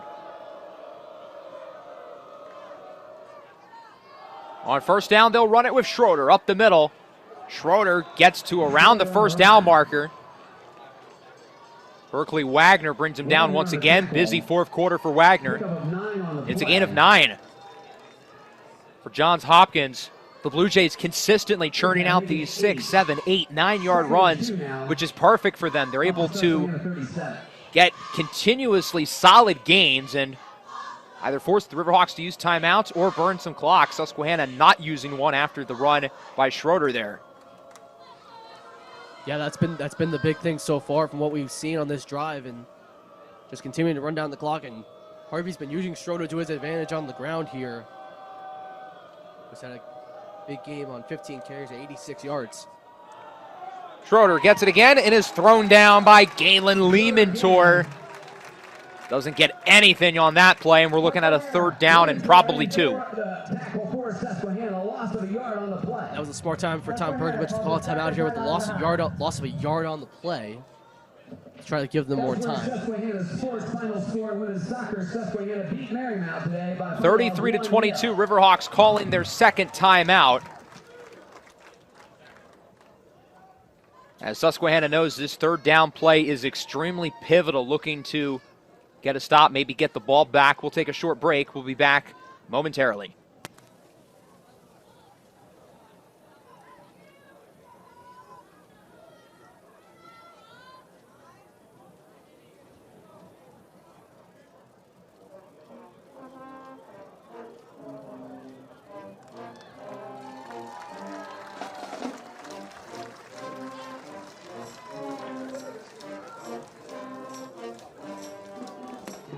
Two minutes and 20 seconds to go. The clock is nearing midnight for Cinderella as it's third down and 3 officially for Johns Hopkins. Schroeder a running back, Harvey at quarterback. They've both ran it very well on this drive. We're going to get another first down. Either bring us to the 2-minute warning or force the Riverhawks to use their final timeout. Schroeder gets it up the middle, gets the first down, past the 30, and Jeff Schroeder will run it into the end zone. A 38-yard touchdown, and Johns Hopkins might have just iced out the Riverhawks. And I think that one might have done it right there. Schroeder with another score today. And gets that one into the end zone for a touchdown. Getting right past that Riverhawk defensive line. Extending this lead for Johns Hopkins. That's a hat trick for Schroeder, his third touchdown of the game. He's got 6 already this year amongst the Division III leaders in rushing touchdowns. Paxton's point after try is good, and it's officially a 3-score lead once again, 40-22. Susquehanna trailing by 18 points with 2:12 to go. That drive was just about perfect for Johns Hopkins. They used about 3 minutes of clock.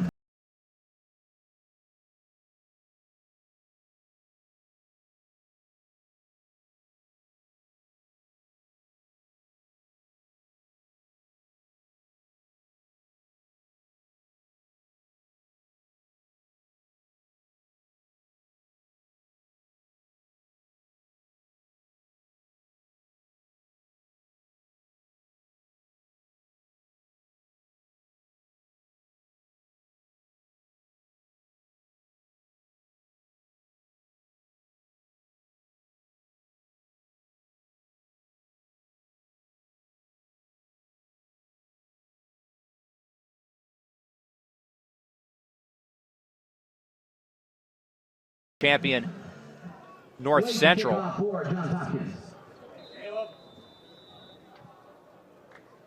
Caleb Waite has this one teed off for Hopkins.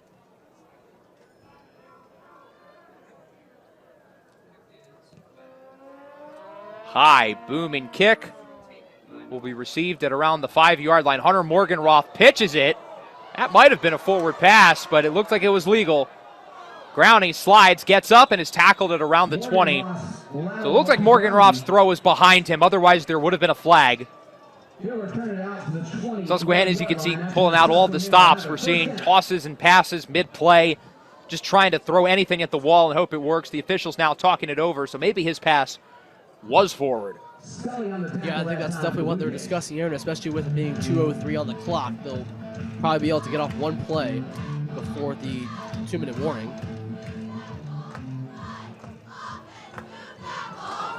And of course, next week they will have Christopher Newport. 5-yard penalty from the spot of foul. Susquehanna. So it's a 5-yard penalty at the spot of the foul. Now, unfortunately for them, Morganroth threw the ball not too far away from the end zone, so they're going to move all the way back to the 7.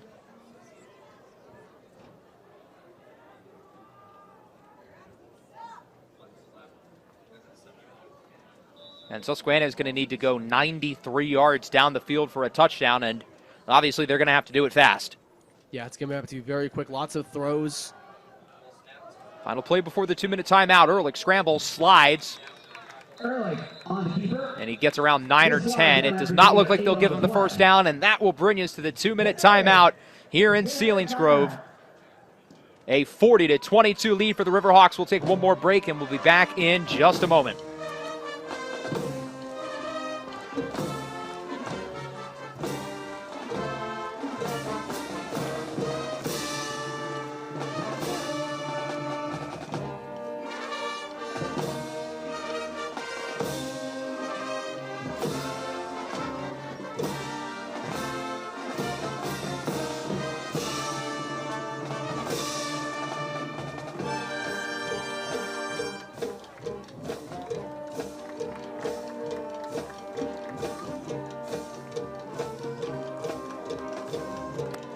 Following the 2-minute timeout here at Doug Arthur Stadium, Susquehanna finds themselves down 40-22 against Johns Hopkins. The Riverhawks coming into this game, of course, ranked number 4. Hopkins 1 spot ahead at number 3.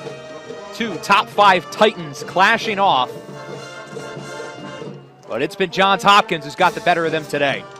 Absolutely, and from what they've done on the offensive side of the ball, Bay Harvey had himself a day, 17-25, 258 yards and 2 touchdowns. And Schroeder led the way in the run game, and Crotty in the receiving game. Search on the carry. Matt Surtz on the run. He is wrapped up quickly by Carter Hogue. Does go for a first down for Susquehanna. Clock is moving. We sit at 1:43.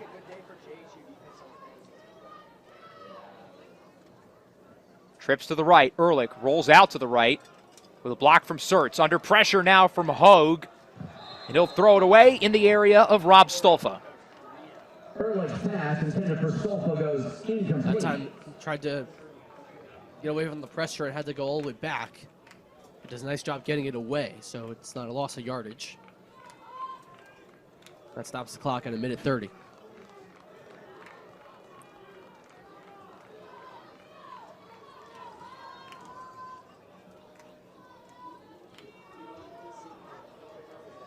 We're now looking at a second down, 90 seconds to play. Riverhawks with it at the 20-yard line with one timeout. Ehrlich looks to throw it. Ehrlich scrambles around. He's been sacked 4 times today. He's going to run with it. And he's wrapped up by Hogue. Gets a gain of around 6, and they're going to hurry back to the line, going no huddle. And also Tom Perkovich is going to take another timeout and use that final timeout. Stop the clock with 1:18. So they're going to take some time to probably not just talk over this play, but possibly a 4th down if they don't get it, or their next few plays following. As the Riverhawks look to get some more points before the end of this game. Their offense has been pretty good in the 4th quarter. They had the big touchdown by Lamons, and then Lamons scored a second time following the fumble. So certainly some good things to take away offensively, and what otherwise was certainly not their best performance. Yeah, that was the big thing going into this game. It was which team was going to come out and show what their success was like last year and bringing it into this season. Johns Hopkins seemed like they were able to do that right away out of the gate. And like I was mentioning before, Bay Harvey having himself a day, and Schroeder on the offensive side with 17 carries for 124 yards and 3 touchdowns today. And Colt and Crotty, of course, with the 6 catches for 157 for a touchdown as well. So both of the top guys in the receiving corps and the running back room doing a lot today. Ehrlich on 3rd down evades the initial sack. On the run, he'll go short, high pass, and Stolfa cannot corral it in with one hand. That'll make it a 4th and 3, and this will be it for Susquehanna. Most likely, you have to imagine going forward here, this will be most likely their final play of the game.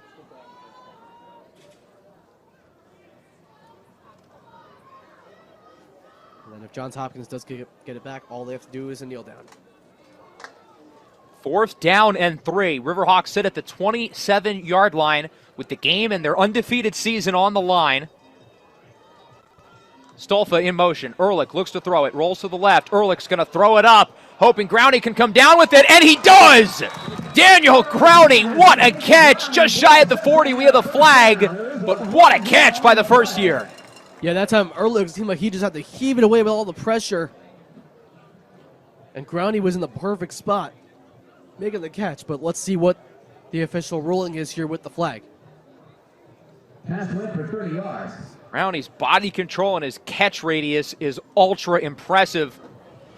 Coming down with the over-the-shoulder grab. Both teams are moving to around the 40-yard line, so whatever the penalty is, I don't think the Riverhawks are going to have to replay 4th down.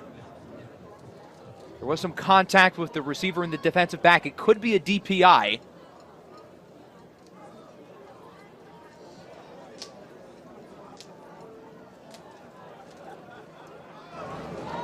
There are 2 fouls on the play, both by the defense. Pass interference, number 6. The penalty is declined. Personal foul, marking the passer. Defense. 15 yards will be added to the end of the run. Automatic. 4th down. So the first flag was pass interference on De Silva. The Riverhawks are going to decline it, but they will still get an additional 15 yards with a late hit on Josh Ehrlich. So Susquehanna keeps the game alive for a little bit longer with a really good catch by Growney. 3 catches, 80 yards. He's been a big play threat down the field, and with some of the impressive plays he's made in this one, you got to imagine the Riverhawks are going to continue to try to make him more of a focal point in the game plan these coming weeks. He's clearly one of the most talented skill position players on this team. Absolutely. We've seen him make some returns in the first 2 weeks as well, so he's going to be a guy to keep our eyes on through these next several weeks. Ehrlich is sacked, thrown down to the ground. Kellen Gibson and Isaac Urquidi are both there.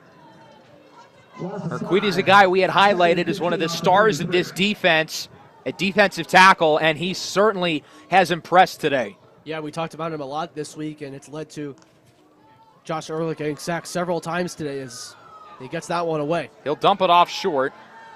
This is Matt Surtz, who takes a hard hit. Luckily, he'll get up.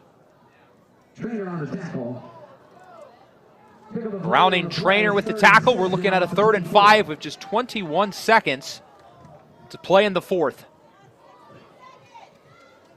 Trips to the right for Susquehanna. Surtz still in at running back. Clock sits at 11. Ehrlich scrambles, evades the initial hit, evades another one. On the run, he's got Surtz. Breaks a tackle, tries to get out of bounds, and he cannot. Kevin Ola brings him down with 3 seconds. Looks like Susquehanna's going to get one more play here. I think the question is if he got out of bounds or not. If he did not, that would end the game. Clock is now running. He was not out of bounds, and that will officially do it.